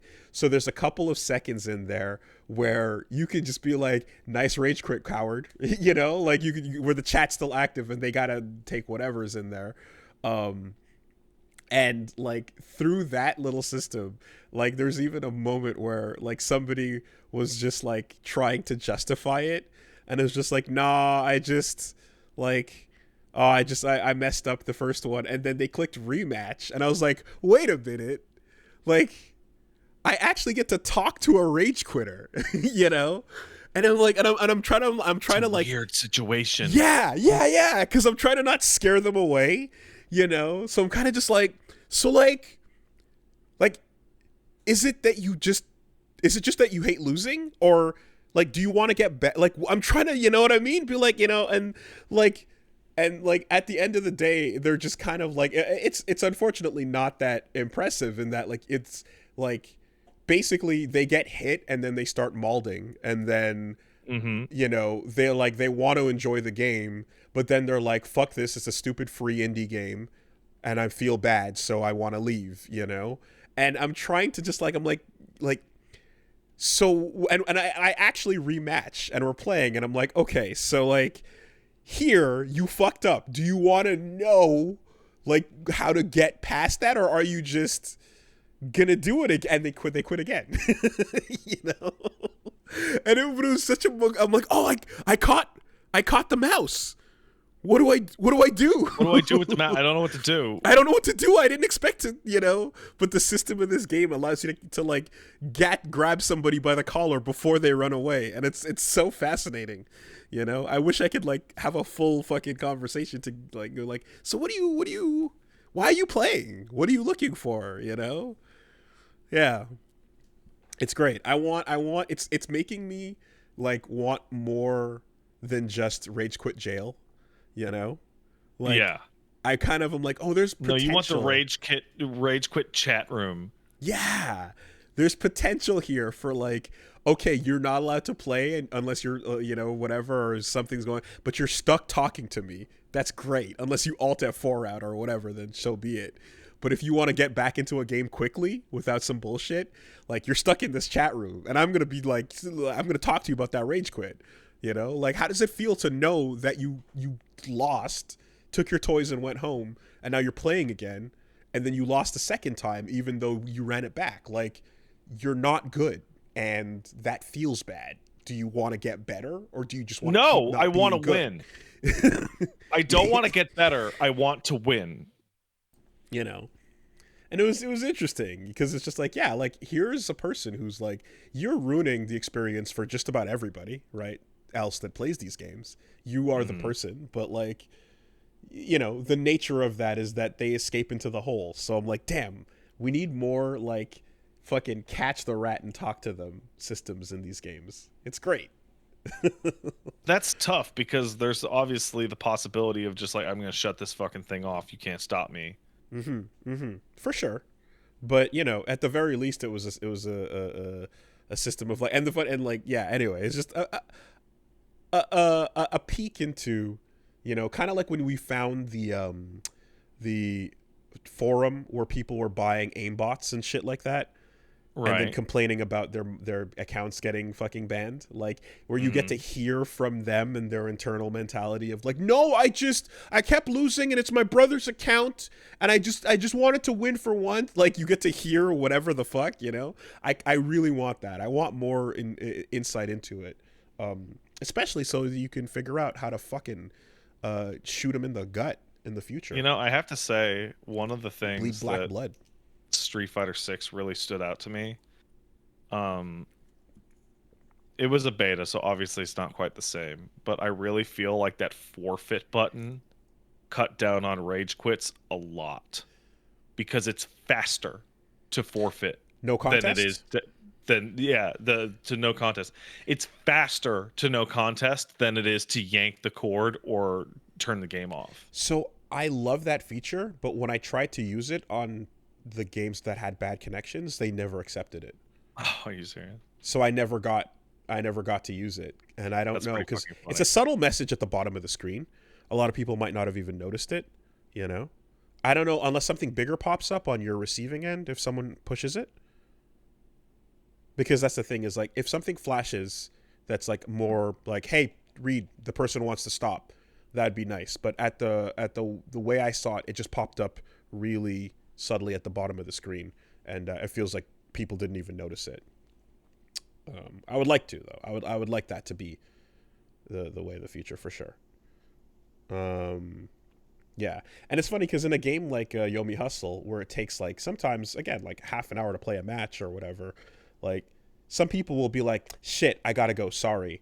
And then you're like, oh, totally fine. This game takes long. That happens, man. It happens. I've been playing multiplayer matches of whatever, and then I can hear the dog knock something over in another room, and it's like, yeah, I'm not gonna finish this match over and then go check on. No, out off the couch, go. What you knock over? Oh, it's my shoes. You knocked my shoes over. No big deal. But yeah, if you know, like, if we're having a good match, I'll even wait for you to come back if you can, and we can click rematch if you're not going to be gone long. You know, like it's totally cool. I got a pro tip for you if you play a game like that and you have the ability to text chat. So in 14, this happens every now and then. You get in a 24-man, but something comes up, and you have to walk away. But if you're away for long enough, people can AFK vote you out. Here's the trick. Open up your chat and be like, oh my god, I am so sorry, I have to go, I'm going to shit myself. And that is the excuse that lasts the longest before they kick you. Gotcha. Okay. That has the most societal give on it, of people go, that dude hasn't been here in 15 minutes. Oh, he was gonna shit, dude. He had to go. Yep. Okay. Okay. And if you've got a friend of yours in the chat, you can have them be like, yeah, sorry, this happens all the time. His ass is broken. Or something like that. He just called. It's pretty bad. Yeah, he's in the hospital. He'll be back soon. Yeah. No, I just have nice RQ Coward and GG actively in the box. Oh, I love GG. Just clean GG. Yeah, and I have them in the box ready to go, and I just, like, on the moment I see the replay start, just hit enter. Preemptively. Gotta catch you in those couple seconds. Make sure you read that shit. Okay, speaking of which, I gotta run to the bathroom, so hey. See? It fucking worked. It fucking worked. I have to go right now.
right.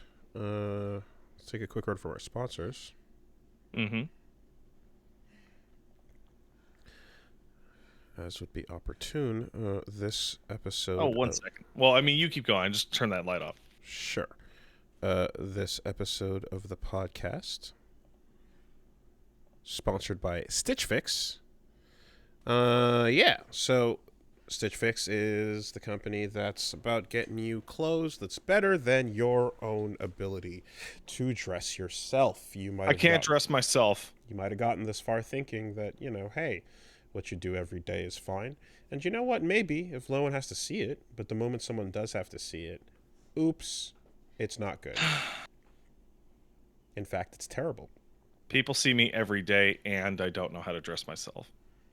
Well, you might even be not too bad at it, but Stitch Fix still is about getting experts to take a look at you, people that can, look you up and down and give you the once-over, and then redesign you as a character into the best version of yourself. Get that style going. Of course, it's not just that. It's also taking into account your personal tastes, your budget, all sorts of bits that you basically fill out a quiz, and then they can figure it out. They've got over 1,000 brands and styles that you know and love. They'll show you how to wear head to toe the outfits so that you can be dressed fresh to death. It's all about the fit, Yeah, and then, of course, as we've mentioned in the past, you get shipped a couple of items to take a look, see what works best for you, send back whatever doesn't, no stress. And, you can have, the people that are professionals dress you to impress. I need an adult. You need an adult. You need an adult. There are people that can help you look good. It's real simple. So, you get the experts in on it. And then right now, Stitch Fix is offering our listeners $20 off their first fix at stitchfix.com/superbeast. That's stitchfix.com/superbeast for $20 off today. One more time, stitchfix.com/superbeast. And then you get to sing the makeover song. Who doesn't want that? I don't know what that song is. Makeover, makeover, makeover, makeover. Is that the song? Makeover. Simpsons. Oh. Thanks, Stitch Fix. Thank you.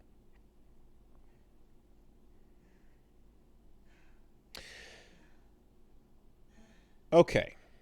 This week, podcast is sponsored by ExpressVPN. I love ExpressVPN. You just went to use the bathroom. I did. Leave I the also made a door coffee. open?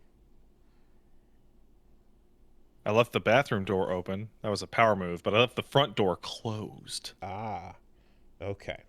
You see, now, if no one's home, do you leave the bathroom door open? I always leave the bath door open unless somebody in the house yells at me to close it. Okay. That's my power move. Okay. Well, what if random passersby could take a look, through your window and just see what was going on? That's the nightmare. I don't want them to see that. Well, 'cause I take my shirt off. I'm being asked to compare going to the bathroom and and leaving your ass out for everyone to see to using the internet without ExpressVPN, because I get it. Your privacy is being invaded by snoopy people that want to see those poops. It's weird. They want to see you Google, what does it mean when my poop is this color? And it's like, man, it's extra weird because it's like they're not even looking at you. They're trying to look at the bowl, and you're like, get the fuck away from me, you weirdo. Unless you're really proud of it. But it's it's bad, and you don't want to know what they're up to, and it's just you just want those people gone, Please leave my house. Please leave my house. Please leave get out. My life. That is what it's like when you're online with people trying to get data for their ads and everything that they snoop and so on to report on you. So ExpressVPN puts a stop to this by creating a secure encrypted tunnel between your device and the internet, so your online activity can't be seen. It works on everything. You have phones, laptops, routers, even at that level. So anyone who shares your Wi-Fi can still be protected, even if they don't have ExpressVPN. And it's as simple as clicking a button after you fire up the app, and just like that, you're protected. It's the #1 VPN, rated by Mashable, The Verge, countless others. And, not to mention that as a benefit, you get to watch things when, video service providers are trying to be like, nah, you can't watch this. You can be like, lol, lamau. And you're like, are you sure I can't? And it's just like that. So get yourself, something to block out these weirdos from staring at you on the toilet. And stop looking at it. They're always going to be there. The only thing you can do is put a wall up between you and them. So your online activity should be protected. Secure yourself today by visiting expressvpn.com/superbeast, using our link again, expressvpn.com/superbeast, and you'll get an extra 3 months for free. One more time, expressvpn.com/superbeast. Thanks, ExpressVPN. Thanks, ExpressVPN. And last but not least, this week the podcast is sponsored by Honey. That is the name of the way to save money on the internet. Shopping, we've been doing it, holiday season, etc. You know it. Post-Christmas deals. And it's real simple. It's going to get you the promo codes that save you cash. And in some cases, it'll offer you can even get Honey Gold to save money on other products depending on the sites that you're using. It searches through a ton of different categories of sites. So tech, clothes, gadgets, food, whatever the case may be. I was, again, happy to see it work on Newegg, where, you can get your good computer tech and computer juice from. So that's a pretty useful place to save some money. And yeah, basically on the checkout button, the Honey on the checkout screen, the Honey button appears, and then you click apply coupons and you watch the prices drop, and that's it. So it doesn't just work on desktop, it'll work on your phone as well. You can activate it on Safari and save on the go. It's pretty simple. If you don't already have Honey, you could be missing out on some savings. So you can do yourself a solid, support the show. PayPal Honey, you can get it for free at joinhoney.com/superbeast. That's joinhoney.com/superbeast. Thanks, Honey. Thanks, Honey. Okay. So, not a ton. Oh, I wasn't done with my bullshit, if that's okay. That's fine. Go on. I actually wanted to say one last thing about Hades, and it's not about Hades, it's about Hades 2. Mm-hmm. Sequels do this every now and then, and I'm in love with it when they do it. Hey, Hades has like 4 colors, right? It has green, orange, blue, and then like kind of brown and white. And it's like that's the overwhelming color palette of each of the stages. And then you see the first level of Hades 2 that they're showing off. It's like, hey, purple. Mm-hmm. New color. Mm-hmm. New color. Hooray. Yeah, I said I'm experiencing that in Fast Forward through Mass Effect, with each game like aggressively dropping its color on you, like 1 being blue forever, and then 2 is like it can't get redder than this. Like I would love to see like a yellow stage. Mm-hmm. Like a bright saffron yellow. That's just me.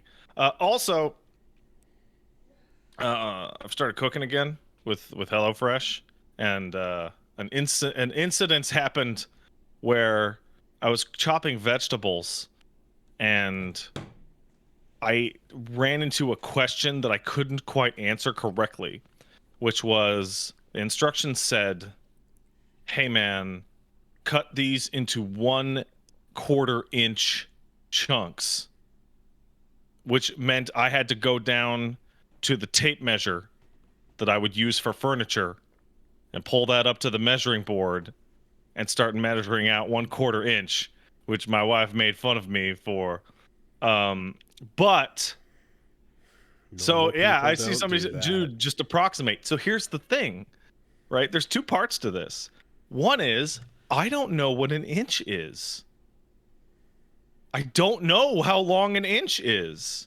And somebody told me just your thumb is 2 inches long. Like, not my thumb. You talking about Pat Baby Hands Boivin? This, I don't know what this is. This ain't 2 inches for shit. It's within range. Like, just look at your thumb and approximate based on that. It's close enough. Like, no, it's not. You've seen my baby hands. You've seen them. So when look, you here's my baby hands on a headphones. Okay, so then when you actually measure your thumb, what does it turn into? I don't know. I didn't measure the thumb, but I did measure the zucchini, and it worked. Because if you don't have to get out a fucking ruler or tape. No, here's the thing. Food. The night prior, I had made something, and I cut the zucchini too thick, and thus the zucchini took a lot longer to cook than the carrots because the carrots were cooked at the right thinness. And I didn't want the zucchini to be all crunchy in the sauce, right? So I wanted to get it more accurate to 1/4 inch, which meant that I needed to I don't know what the measurement is. Okay. So I needed to refamiliarize myself. Most people can just use their thumb as a reference point. If it doesn't work because your thumbs are weirdly small, then yes, I have tiny shit hand. Look. Then here's use a PlayStation controller. Okay. Look at my tiny hand. Then change the reference point to anything else on your hand. I'm not gonna fucking. What is this? Maybe the thickness of your thumb is an inch. At which point, then that's a decent reference too. Like, you just pull the measuring tape out, and instead of measuring the zucchini, measure something on your hand, and then from now till forever, that thing will be the measuring point. But I can just measure the zucchini and then mentally remember in my head the picture of the zucchini forever. But you won't. Your hands are going to be more accurate. You won't. That's the whole point. Like, measuring each item it's not going to be that. Like, if you just find a reference point on your hand, you'll always be able to use that. But I don't need to now, because now I have a picture of what 1/4 and 1/8 of an inch looks like. You know what? You're right. That makes more sense. I'm sorry. Anyway, the point is that I'm not crazy. Nope, totally sane. That's the right way to do it. That is all. Get the ruler every time. No, only the one. Only the one time. It's because only the one time, because they're like, what's it like, Wooly? What's a yard in terms of like eyeballing it? Yeah, like right, like I don't know. I mean, I do know because I played golf with my dad. But football will right do that, but still. Yeah, okay. So then, fine. Just continue on. That's super normal. Nice. That is all. Why'd you even tell that story was so normal? I don't even know why you told the story. You're right. I shouldn't have told that story. It was so normal. It's almost as if the fact that you told it as a story is indicative of something. I don't know what, but oh, I remember now. It was indicative of my good friend Fuggins, who went to cooking school, and described that when they were being taught how to make things, they had rulers provided to them so that they could measure their chops to be 1/8 or 1/4 of an inch. So really, I'm the genius.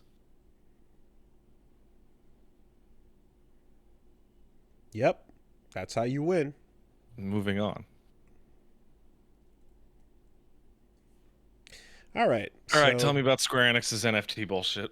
Yeah, well, basically, not much to go into, but hey, Famitsu every year does their aspirations column, where they ask a bunch of developers what they're planning. And so there's a bunch of non-stories, because it's like, Suda51 says Grasshopper is working on a new game. That's it. It's going to be really cool. This is what we're doing. You know, ATLUS says they're working on some unannounced titles in 2023. Wow. After P3 Portable and P4 Golden remasters, they're doing new stuff. Spike Chunsoft Incredible. says, unannounced large-scale title coming soon. Working on stuff. And so, Can't believe it. You know, and so they just go through everyone, and then they all pretty much just say, "Yep, that's that." And Some then, bullshit. Square says there's an unannounced Final Fantasy VII title that they can't say anything about yet. So that's there. Whatever.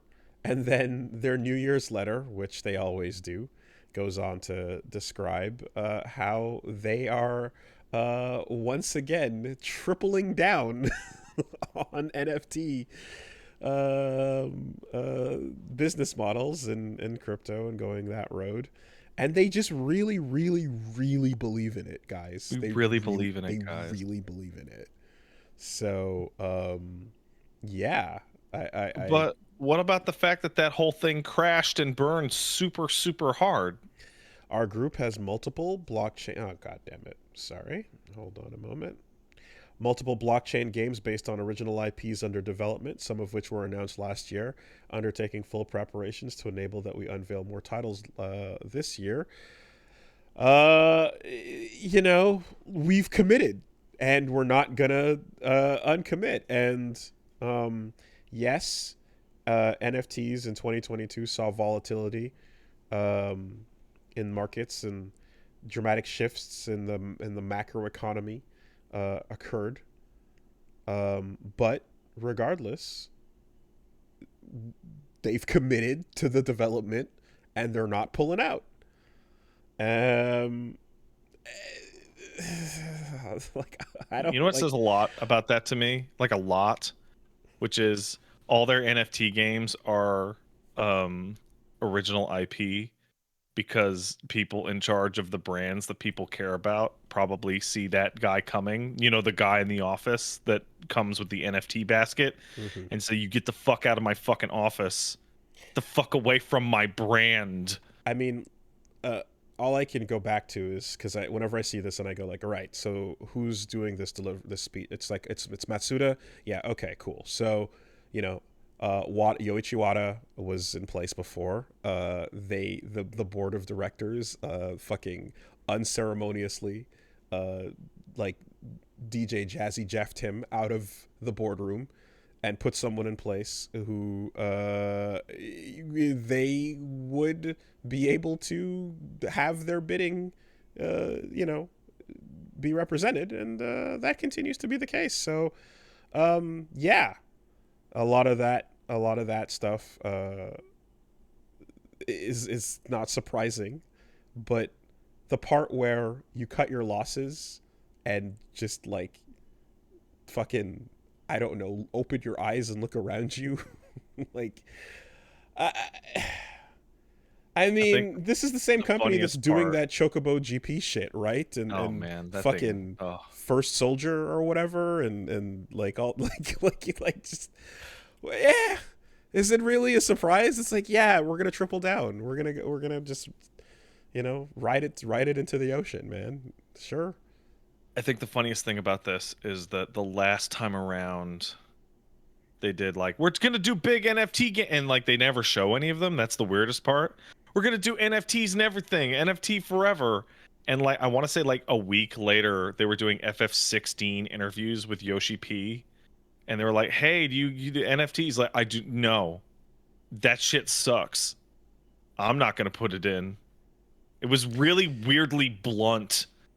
Yeah, I feel as if it's not like, quite as blunt as I'm saying, yeah. But I mean, I want to say like, as Ubisoft actually unveiled their like coins or whatever for Rainbow Six and shit, right? Like, there was actually a moment where they showed their work at some point, and it was some dog shit, but it just feels like if this doesn't actually ever show up, it's like, but is there some sort of like laundering going on? Like, is there some other reason to keep this open, you know? And could it possibly have to do with like them getting in early on it and having like personal fucking, you know, ties to. I don't know. I don't know. It's kind of amazing because it's clearly just the slowest train wreck, moving at fucking, like if 10 miles per hour. NFT stuff doesn't actually come out this year from Square Enix, I feel like it's a thing where the crypto investors are like, NFT, yeah. crypto. You get to tell them. You get to tell them you're still working on it. Yeah, totally. You get to tell them you're still working on it. True.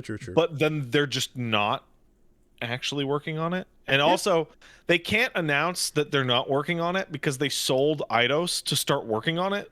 Mm-hmm. And so, like, that was like 6 months ago. Mm-hmm. So they have to pretend to work on it for like at least a year or two. I saw somebody in our chat just now say, NFTs are dead when Yuji Naka has not been arrested for fraud in regards to them. Right. And indicted currently. Did he get arrested like twice? 3 times, more? I want to say. I saw the story 3 times. Maybe it's twice. But either way. Because I saw he got arrested and then he got let out and he got arrested again. And I think he got let out and arrested again. I think so. I think it was 3. It might be 2. But the story as of this week is also he's been indicted. So yeah. Oh, fucking sick, dude. I mean, that dude. Revenge for Balan Wonderworld. Justice for Balan Wonderworld. He can't stop insider trading. He fucking loves it. Like, if you try to tell him, hey man, you shouldn't insider trade, he'll kill you. It's his favorite thing in the world. Anyway. Konami also jumped in on the Famitsu aspirations column, and they said that the description is we are deeply and quietly progressing on new projects that we have yet to announce to you all. We're deeply and quietly. You want to know what the best part is, though? The unannounced deep and quiet progress is for Silent Hill: The Short Message, which was rated by the Taiwanese board, so we know what that is because it was unannounced in the rest of the Silent Hill stuff. But now it's like, oops, it leaked. So there you go. Nice. Didn't that leak like before the Silent Hill announcements too? Was it before? I feel like it did, but it wasn't a part of the announcements, right? So that was it was not. It was like shh. Yeah. Anyway, it's been rated for PS5, so it's still unannounced. But whatever it is, is coming soon, I suppose. Yeah, they're trying to leave the pachinko cave. Couldn't have less faith. And I don't know if the sunlight will roast their eyes after they see it for the first time, but really couldn't have less faith at all. Like, I have followed this series since literally like T-6 months. No, T-minus a year. And it has been a just nonstop roller coaster of getting punched in the balls since 2004. Since you would be an adult if you were born the day after Silent Hill stopped being good.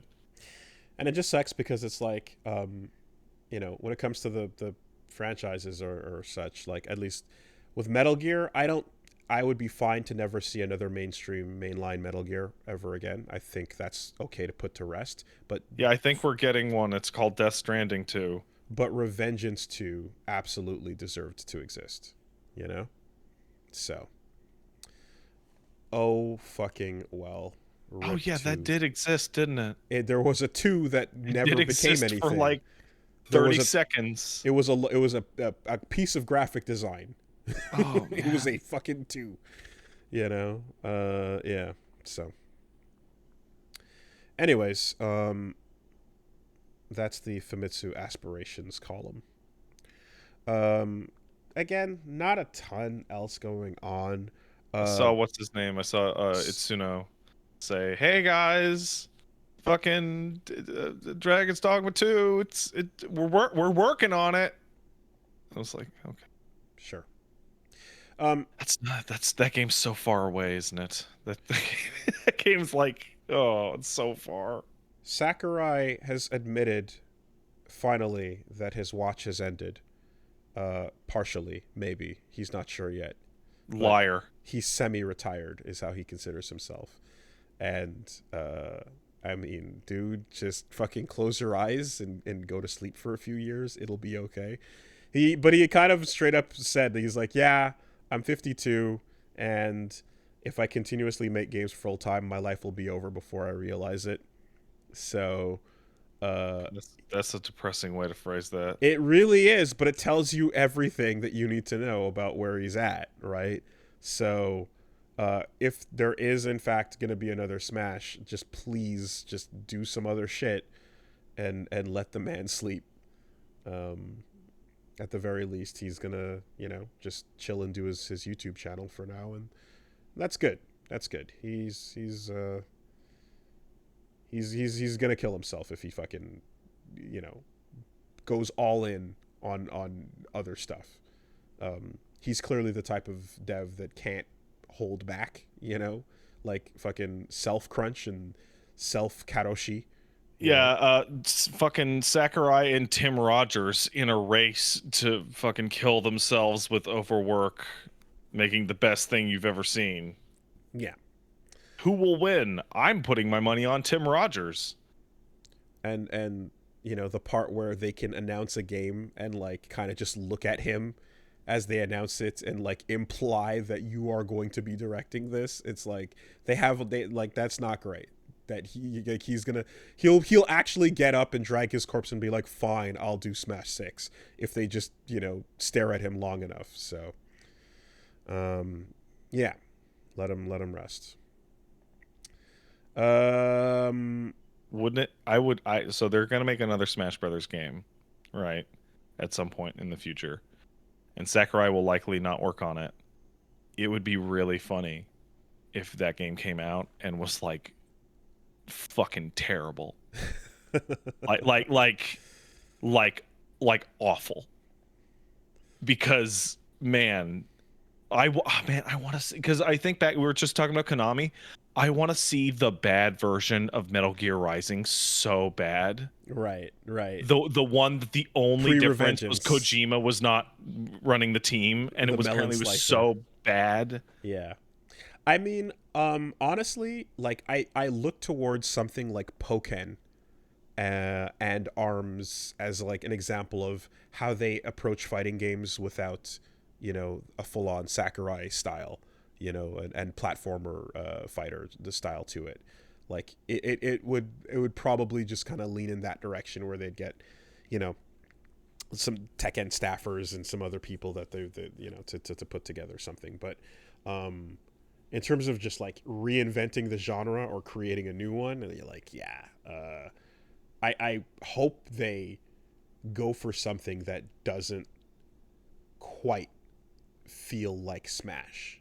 I hope they go for a franchise that is, yeah, something that has all the, like, they want to continue having the video game Oscars, then continue to have them, but just gameplay wise, come up with something fresh. It would be interesting.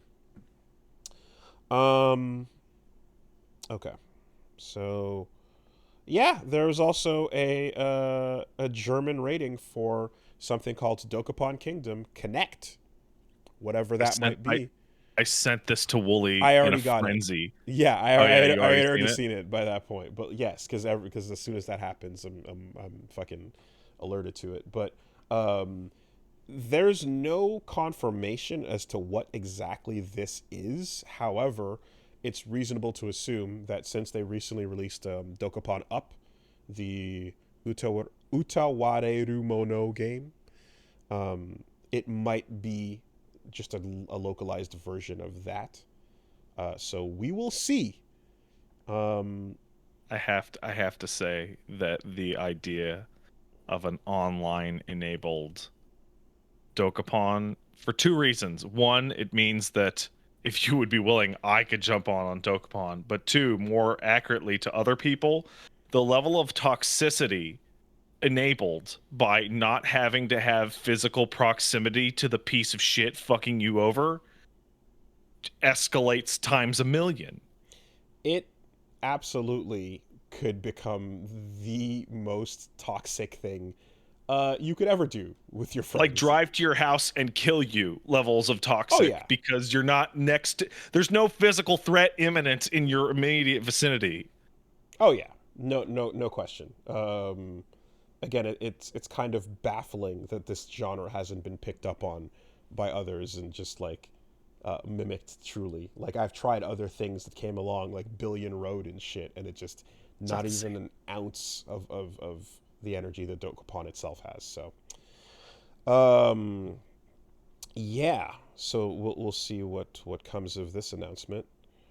Beyond that, I mean, it's New Year's. There's not a whole lot going on. Hey, how about Fate? Fate. Yeah. / Samurai Remnant. Okay. So, Fate Muso is coming. What's that? Type Moon Cross Koei. Is that unless it's whatever? What is it? It's yeah. It says Omega Force, right? So, Fate / Samurai Remnant. I'm looking at the trailer. This doesn't look like Fate. So, I mean, it's a lot of like Type Moon cutscene stuff going on. But I'm just assuming when I see Omega Force in Koei that it's going to be that type of game. But I don't know. Then it's just a cinematic trailer anyway. There's no gameplay, so. Which saber is in it? Is that the right? I don't even know. I don't even know. Which Japanese kid becomes a giant black man, and also what level of black man does he become? There's levels? there's more than one. Yeah. I can confirm I've seen at least two, right? So, anyways, whatever.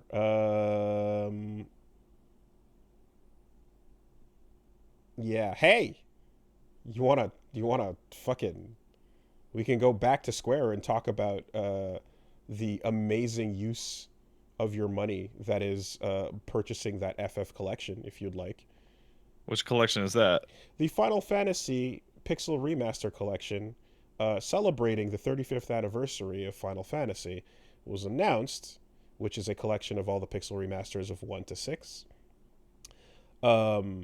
And you can buy them digitally, but to get the anniversary edition, which is again our physical copy as listed, you can go for the special collector's anniversary edition, which is a solid $260 for FF 1 to 6 and some of the other physical stuff there. Did they fix the font? No. Or you can go for the standard edition, which is again $75. However, these are only exclusively available through the website, the Squeenix website. Okay, it's straight. Stop. Don't. Everyone who can hear me now. Exactly. Don't. Exactly. Don't. So this whole buy anything off that website. It is bullshit exclusive to their website. Their shipping standard price is $25. So that might hit $100 US for anybody ordering this. By the way, yeah, I'm dropping US prices, not Canadian. For anyone who decides to go for this, if you want to get it through them, but you have no choice but to get it through them, since they refuse to have it for sale at any other retailers. Well, I can't like every 2 years. Every 2 years, every single person I know goes through the same nightmare which is I have to pre-order the FF14 expansion through the Square Enix website because I bought it from the Square Enix website. I didn't buy it on Steam, and it is the worst. I have to reset my password every time I use it. Every time. And I don't know why. Because you have this password, and then you have the Mog Station password, and then you have the load station. It's so fucking bad. It's so bad. It is slimy as fuck. In addition to creating a false whatchamacallit, short supply, you know. And again, this is getting past the part where they're asking you for 200 and fucking what? 200. Those games are worth like $4 each. It's crazy. It's $260. Like what the fuck is wrong with you guys? Yeah. I'm seeing people say that they're fixing the font. Well, there is a font fix that you can install yourself.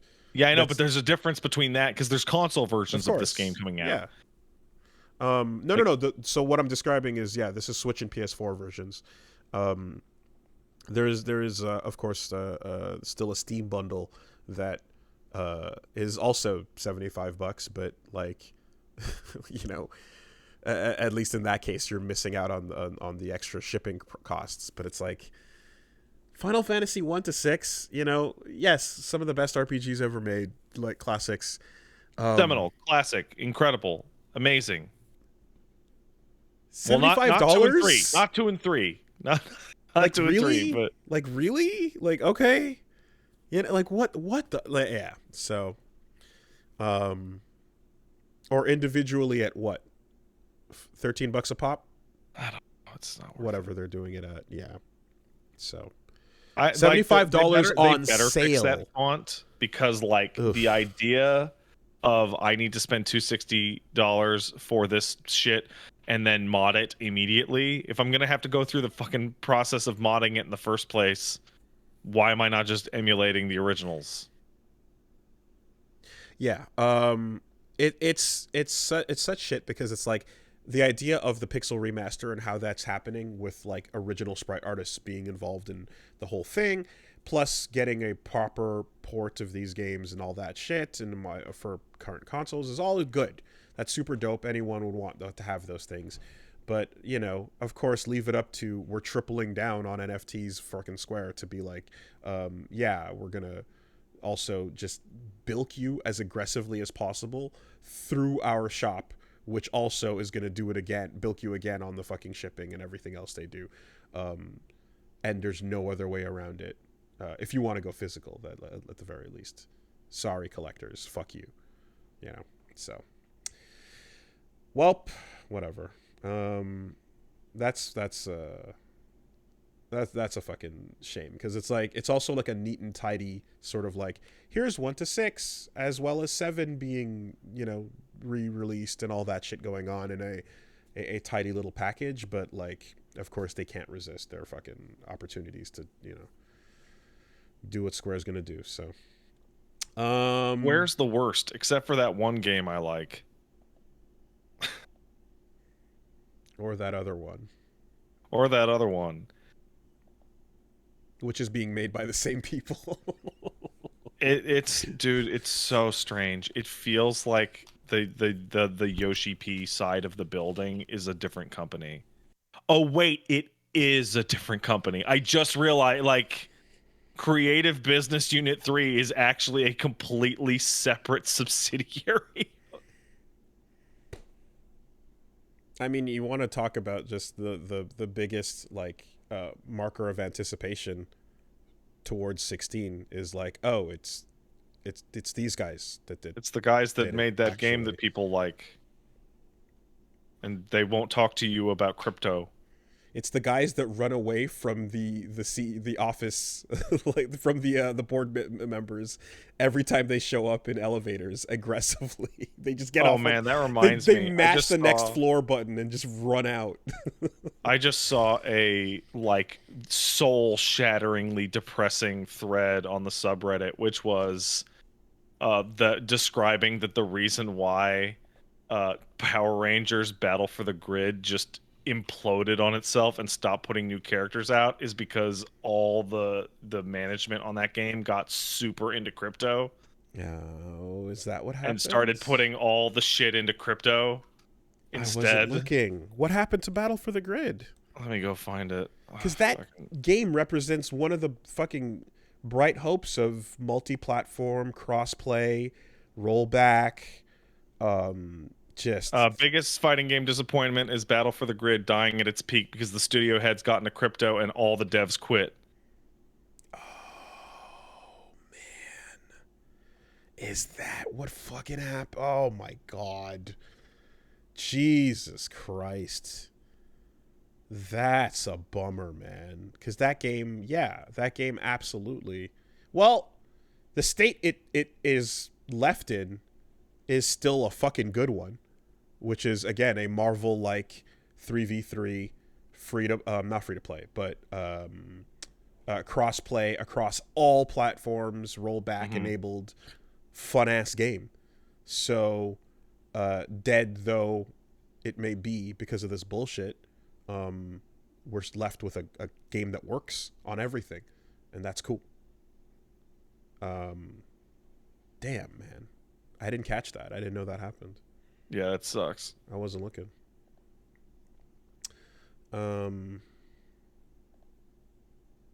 What is... Crypto sucks. Hey, shocker. Stop it. Stop it. It's currently on sale. What's the deal? $11.39. Okay, $12. There you go. All right, and then last bit, I suppose, is just, I don't know, if anyone wants Bridget's yo-yo, they're selling like a euphemism? No, like really, her yo-yo is like as a like a thing. It's kind of, it's a replica. Isn't that yo-yo massive? Like the size of like a baseball? So this one is the size of a normal yo-yo, and it's being made by like a high-end hobby crafter called Spin Gear. If you ever wanted a high-end yo-yo that is also kind of expensive because it's 44,000 yen, so about $330 USD, for a full metal bullet encased yo-yo. If you want to go all in. That's too much for yo-yo. Yes, but seeing as it is made of real metal, that is a weapon. And if you swing that at someone like Brisket, they will take damage. I mean, the words this counter coffee cup could be a weapon if I threw it at you. The words counter will appear above their heads if you swing and it a gigantic, ridiculous number that will appear through half of your peripheral vision. Yeah. They're also making a cheaper version that's just plastic for $32. So you can get the plastic one too. But the expensive one looks quite nice. Looks kind of I bet. Yeah. Like, there was a moment. What did I see? Oh yeah, Min showed me that. No. It was right after I beat FF6, and we saw that like statue of Terra. That was just like. Oh, that thing was like $4,000 fucking. It was so insane. It was just I can't even remember. My brain just too expensive. I want to say 5 digits. I want to say it was 5 digits. I feel like it was more than 4. You know. And like my reaction upon seeing it is like, that is glorious. I don't own the mansion that would go around it. People are saying like $16,000 to $40,000. Yeah, and 5 digits. I think as soon as you hit 5 digits, the price doesn't matter anymore because you're only buying it if the price doesn't matter. It's crazy, and I'm just like, you have to put that in a foyer around your mansion. Like, there's no, there's no other place for something like that to sit inanimately. It just like, yeah, if you're hitting again, yeah, you're hitting 5 digits, and it's like, is there an auto blow attached to it? Like, There fucking better be. What are we doing here, man? What are we doing?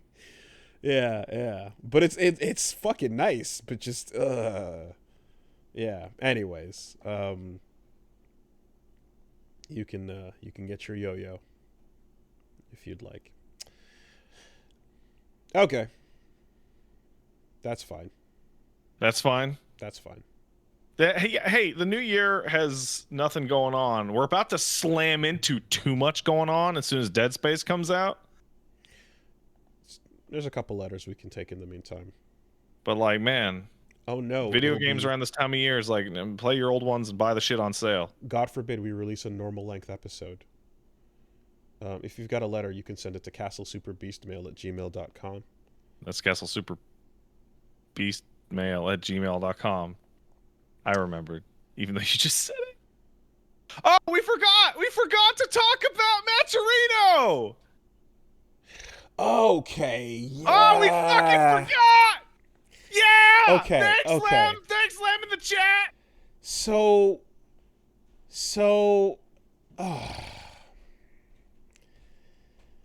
dude, fucking, this one just sucks, man. Like, what the, like, so Maturino is where you would go to basically do crowdfunded prize pools for tournaments, and essentially that's whenever there were events that would happen where there's like no major sponsors or whatever, people could just be like, we all got together, we were hyped to watch this thing, we'll put their money in. Yeah, it's a robot that you can put money into for an event. And Arturo Sanchez, who, you know, is like, again, NYC Furby, or yeah, Arturo Saban Sanchez. Dude I've known for a long time, you know, was involved in seems to be just stealing money from people and off the top, and skimming and not giving people what they won, or in some cases delaying and saying that they'd get paid, you know, later. And this is, yeah, and like, you know, affiliated, but because he would broadcast on Team Spooky and stuff, but not is not Spooky. Spooky's a different person. That's Vic Fawn. I knew it was blowing up real bad when I'm scrolling down my Twitter timeline and I see Spooky saying, "I am not Arturo Sanchez. I am a completely separate person." And then I went, "Huh? What? Why?"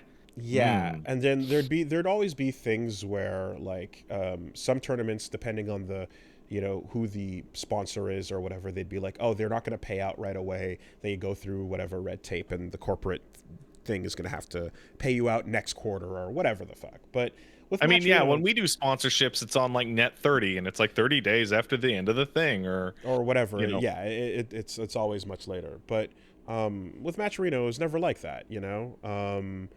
And so it just.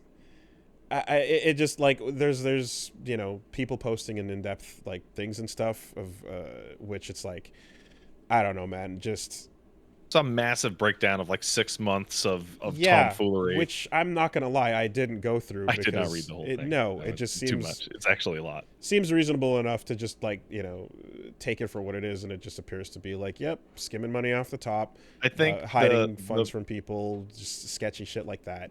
And again, that's fucking what can I say, except for that shit sucks, because again, I know this dude in person. I've known him for years, and it never really appeared to be that kind of person. So that's fucking frustrating, man. Feels bad. I used my context clues for this one, and my context clues were the day after Maturino dropped him and said, "Hey man, we're not doing this anymore because of tomfoolery," Arturo put out a statement, and the statement, in my opinion, made him look way guiltier, because it was... I haven't seen it. What did it say? The statement was that his father has been extraordinarily ill, so he has fallen behind, but everyone is now paid up up to date as of the day, which was 2 days ago, and that he is looking forward to Maturino acknowledging that the following day and clearing him, which did not happen. And there's something about, like, okay, we're talking about money and payouts, right? Yep. I have difficulty believing that if you were so behind for months and months and months that you couldn't catch up, you wouldn't be able to rectify it in literally 12 hours. Right? Like, if you were able to fix it in one workday, how come everybody's sitting around waiting on it for months and months? Yeah, no, that doesn't really check out. My favorite side anecdote to that was I saw Justin Wong talking about how, like, he went to bat for Arturo. I was like, I've never had any problems with this. He always paid me out on time. There was never any issue. And all I could think of, like, I'm sure that's accurate, but, like, Yeah. Of course he did. If he didn't pay you out, you're a big creator. You could have immediately called bullshit. You have to pay the people with clout so that you can skim off the rest of them. I mean, this is one of those bits where it just, like, you know, there could be some update that clarifies something, but as it stands, it just seems like money was being stolen, man. It just looks bad. I don't know. FGC stuff is great. I love the FGC. You know who's cool? Alex Valle. I met Alex Valle. He didn't want to talk shit about you. That was a really incredible first impression. What's up? When we went to E3 and we were getting everybody to talk shit about you on camera for not going to E3, and, like, you were loser and trash at fighting games, we ran into Valle, and I think at that point he had met you or something. Like, you tangentially knew each other. I only got to know him after Sam's show, so not as much at that point. No. And we were like, hey, you gotta say into this camera that our friend is trash. And he's like, man, I don't want to do that. He's just trying to stay positive, fighting games. Wasn't that Mike Ross? No, that was Valle, definitely. Valle, we had to pull teeth. Mike was just like, yeah, fine, fuck it, I'll do it. Okay. Well, anyways, yeah. Wait, did we talked to Mike? I can't remember. I remember you guys talking to Mike, and I think I remember you guys, like, saying that he didn't want to do it, and then you kind of, like, said it'll be fine, and then kind of pushed him to just do it anyway, and then he okay, fine, begrudgingly. Yeah, man, I don't know. Like, what can I say? There's been years of hanging out and tournament shit, and like, he was one of the few people that would, like, travel up to Montreal as well, and so on. So yeah, just, you know. I feel like that whole generation of guys is dropping like flies. Like, Gutex went nuts. Like, Gutex is like a crazy person. And now Arturo's up to this. Future Gutex. Wizard's gone. Mike quit, but, like, he just stopped, right? He was just, like, sick of the way it was being run. He came back. He's running the Grand Blue thing, and he also. Fuck, I forgot. But he also, like, did some sets of, like, SF6 beta and shit like that. So he's back and doing some stuff. You know, he's keeping it low key, but he's still around for sure. Oh, that sucks that he's associated with Grand Blue. Not because Grand Blue's bad, but just because of the weirdness of the netcode tournament. Yeah, which is why we're just like, hey, man, you know, fucking get that paycheck. Do what you got to do. Ain't nobody's gonna blame anybody for that. Speaking of fighting games, before we hop on email, all this to say that I don't think I can join your gleeful, robust celebration here of it, because I'm not celebrating. I just think it's hilarious. There's a minor point of distinction there. Up until this story, if you were to ask me about, art, I'd be like, yeah, chill dude, good times, one of the good memories of the FGC that I have of hanging out with peeps. So That's what it is. What was the other thing? Core Gaming put out one of their best videos of all time, where they traveled down to Pakistan to I be saw like, that. I didn't "Yo, watch what it. is up with the deal in Tekken and Pakistan and Mm-hmm. the culture there?" And it is a great fucking video. Mm-hmm. Mm-hmm. I think yeah, I saw that pop up on my feed. I didn't watch it yet though. Okay.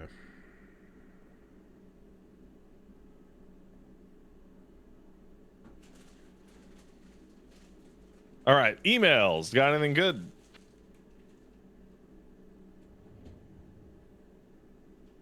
I guess not. Sorry, I'm just bummed out, man.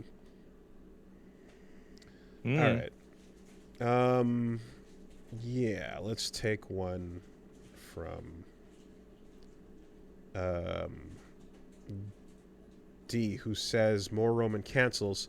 I've gotten into platform fighters. I've gotten into one recently called Rushdown Revolt. The core gameplay mechanic they wanted to introduce to you to shake things up is what if Smash but with Roman cancels. Every character gets to store one Roman cancel, and you get your Roman cancel back by landing a hit. You can cancel into other attacks, That's a jump lot. dashes, and super jumps that launch you across the map. You get to chase people harder than ever to come up with the wildest combos that wouldn't be possible in any other platform fighter. Makes neutral tense as hell when you both have one RC. And for mind games, I enjoyed the twist so much that it got me thinking, what games do you want to see absolute maximum Roman cancels inserted in for maximum cool dumb? From D, stay clean. So D, what you're describing is literally exactly how Yomi Hustle works. The update, that game updates pretty much once a week at this point, but the one of the most recent things they changed about the game that makes it super fun is, until like, as soon as you start the match, everyone has two free full on Roman cancel style, I'm doing a fake and then I'm completely stopping it and doing something else, and you have to choose two of them, to choose when you want to turn them on, basically. And then as soon as you land a hit, you get them back. So it turns neutral, as you described, into this crazy ass game of chess every time. And you have to have contingencies for, like, what if they fake out your fake out and all that shit. And it adds all the mind reading into the play. But it's what you're describing. If you like this game, which was called Rushdown Revolt, which, yeah, I think I saw a tweet about. You'd really love Yomi Hustle. It's exactly what you're looking for. I'm gonna say something controversial. I don't like Roman cancels. I don't like instant resets. I don't like it. I don't like anything that lets you take something that's not safe and make it safe. Because I always fall for it. Yeah, I fall for it every time. Yeah, but no, I like it. I just like it when it has a cost. It has to have a cost, you know. It should be a resource that you use sparingly, but it gives you more freedom to quote unquote player express, right? More expression. You can do more. You have more options. You have more fake outs. You have more ways to, like, mix up a situation. Create more of a mental stack in some cases where you can autopilot, because the last thing you want to do is have things get, like, quote unquote solved, where if you see this, do that. If you don't see this, then wait for this, that, or whatever. Like, you know, when you remove movement options, when you remove the ability to do fake outs, when you remove all those types of things, you can eventually create a solved state where it just becomes like, all right, Yeah, this is no, the you're optimal right. way to But play. So you got to have some places to break that. I just always fall for it every time. Well, you know, the next step is to expect it and then start baiting it out, right? Yeah, I suppose. I So will say, because there's very little chance that we're going to talk about Roman cancels again, I have to say that my favorite thing to do with Roman cancels ever has nothing to do with fighting games. It has to do with somebody misunderstanding it as what happened to Julius Caesar.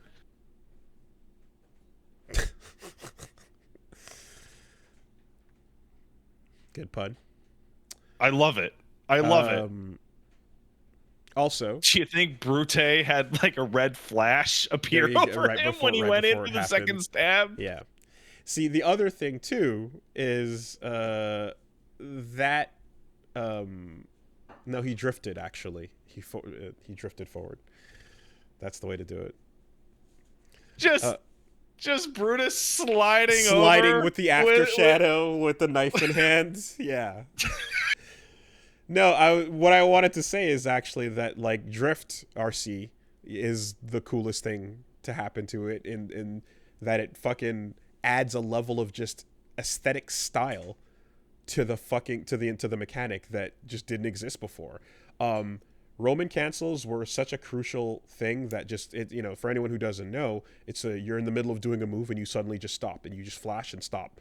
But they were hard to see at beginner levels because you just didn't know what happened. You would start to see something and then it would suddenly just stop. You'd hear the word Roman happen and then you'd getting your ass beat. Actually, you would hear romantic. Oh yeah, you're right. Is what he'd say.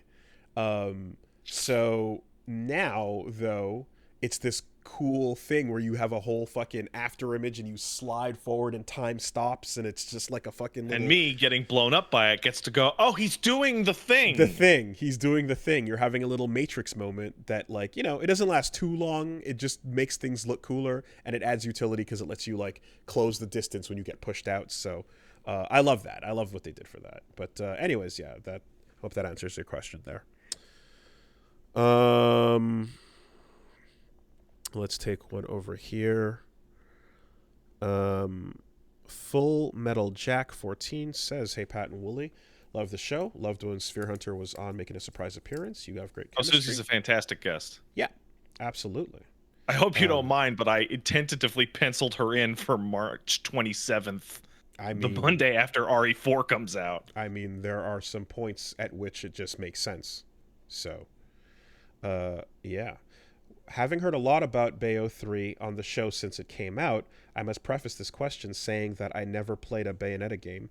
My only exposure to the franchise has been through its presence in Smash Brothers. I've always viewed Bayonetta as Nintendo's goofy, inferior attempt at publishing a Ninja Gaiden DMC-like, both of which I have played. And nothing you guys have ever said over the past month has persuaded me that this opinion is in any way incorrect. Given the recent poor reception of Bayo 3, I wonder if it has occurred to either of you that Bayonetta is just a middling C-tier franchise that is ultimately unworthy of the amount of time you've dedicated to covering it.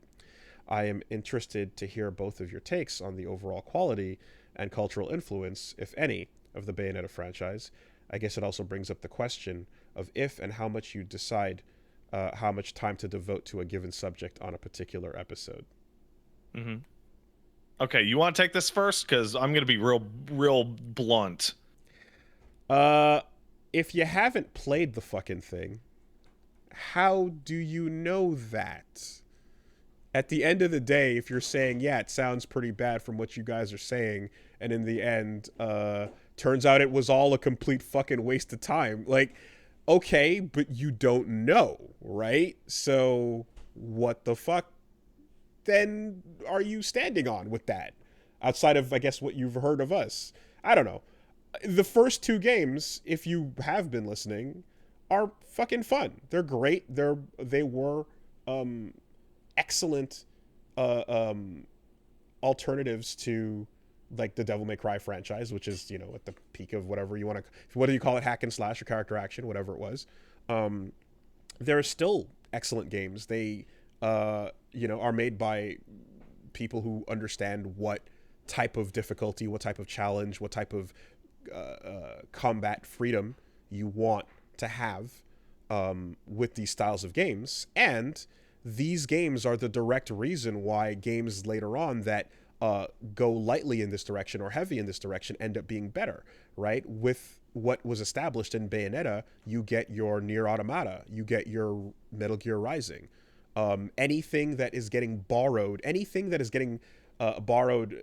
in the sense of like a launcher into a big old action scene looking moment in a game that is not one of these classic Devil May Cry likes or so, or is borrowing from what was established in these first games. So like those are still fucking excellent.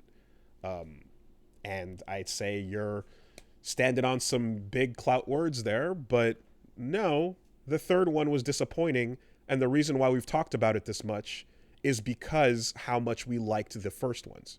Like it becomes such a big point of like negativity when your expectations are high, because the expectations have been set from how good the previous ones were. What's the name on this email? I missed it. I'm curious if I know this person from one of my chats. Full Metal Jack 14. Sounds familiar, but regardless. So there is a point to be made here. It's coming off extremely like aggressive, and it is also coming off like, why are you guys talking about a game that I don't personally care about on your podcast? So it's kind of like the fighting game thing going on. I would say that the Bayonetta situation, I would term it the Dark Souls 2 problem. I don't know if you remember when I was playing Dark Souls 2 the year it came out, and we got to the end of the year, and I ranted and raved about how pissed off I was about Dark Souls 2 for like 90 minutes, and then said it's the game of the year. I can't stop playing it. For character action or beat 'em ups or however you want to call it, there's like on average one of those games coming out maybe every 18 months. It is a really sparse genre.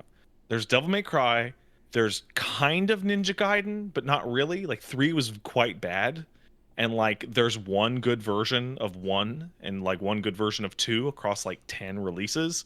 A lot of the independent ones like Wet, or I can't even remember the other ones, are like fucking terrible. Heavenly Sword Are awful. So when there's ones that are coming out from, I'm going to say, prestige development studios, even if they have hits and misses, it's something to take notice, because it's kind of all we got.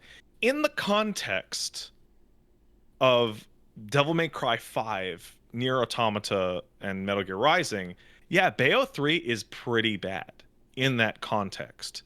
However, it's still, because of its like fun to play itness moment to moment, is something I would have rather played than like nearly any action game that is currently on the market. It's a point of context.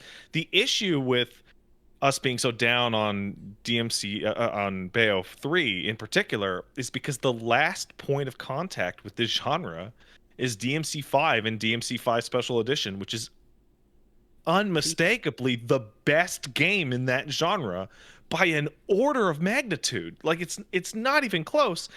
And specifically, Bayo 3's attempt to like kind of crib some of that but not do it as well makes a really poor comparison. Bayo 3 has problems. Bayo 1 and 2 also have problems. I would say comparing it to Ninja Gaiden is probably the most apt comparison, because Ninja Gaiden also has real problems aside from Ninja Gaiden Black, which is perfect. But the core of that experience is still something that you kind of can't get anywhere else, even within its own genre. There you go. Well said. Like Ninja Gaiden, like Bayo 3 is way better than Ninja Gaiden 3. Ninja Gaiden 3 is bad. It's like genuinely bad. Yeah. But Ninja Gaiden Black is perfect. Right. Dark Souls 2, being the worst of the category that is Dark Souls games, is still way better than other games that attempt to be Souls-like, but the way like Dark Souls 2 is 10 times better than Mortal Shell. And Mortal Shell is fine. Sure. Right? Like no shade, or like what's the game there? Lords of the Fallen. Yeah. It's way better than Lords of the Fallen. Like holy shit. So it's there's another situation I think of when people that are like competitive at a game this or get it start to talking about it on like a tournament level, and they're like, oh, this game is fucking ass, dude, this thing is stupid, it sucks, the balance is fucked up, it's all whack. And it's like, you're within this like ecosystem of, you are in love with it, and it is better than all the alternatives that are like way inferior, and within this framework you're calling the game shit, knowing that it's still the thing you're going to play, even if you're, you know, hating a particular balance patch or so, because it's still way better than the rest, you know. Absolutely, yeah. And as I said before, that biggest problem is that its proximity to games that even the own studio has made, like Rising and Automata, is unfavorable. Yes, there's that. And I would say another thing that is a problem of the nature of what we do, which is talking into a microphone and people hear it and shit, is we're describing our disappointment with Bayo 3 from an intimate place with that franchise.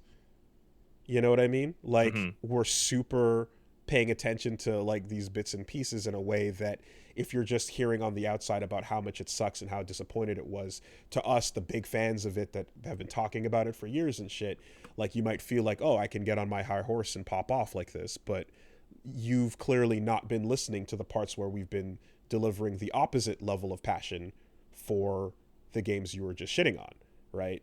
Like, also, I feel like the core of this is like coming from a Smash Bros perspective, which makes sense. Like, people are expecting me to shit on them, but like, it makes perfect sense.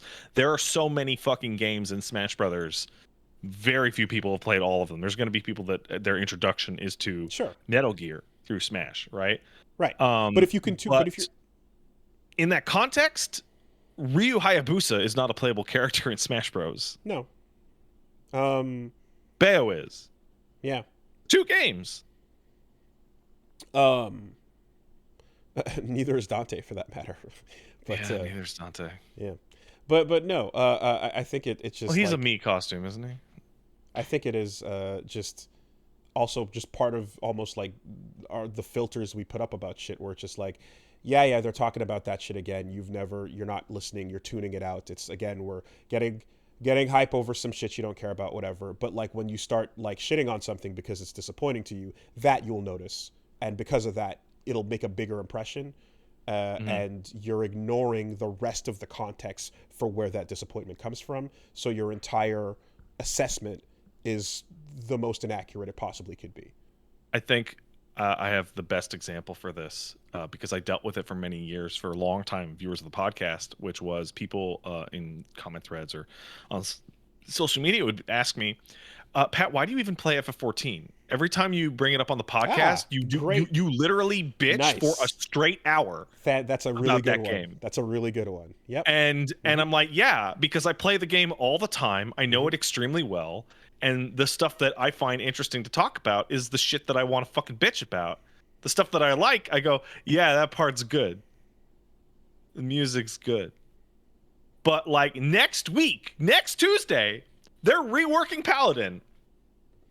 And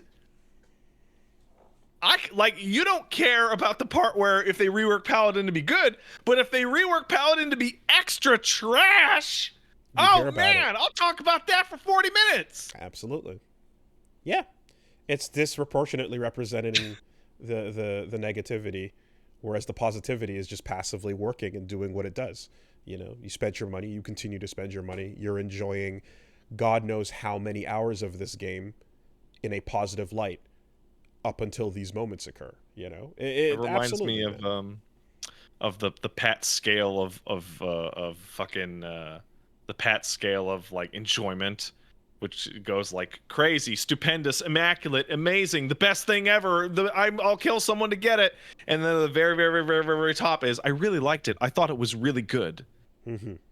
Right? Sure. But that's, I mean,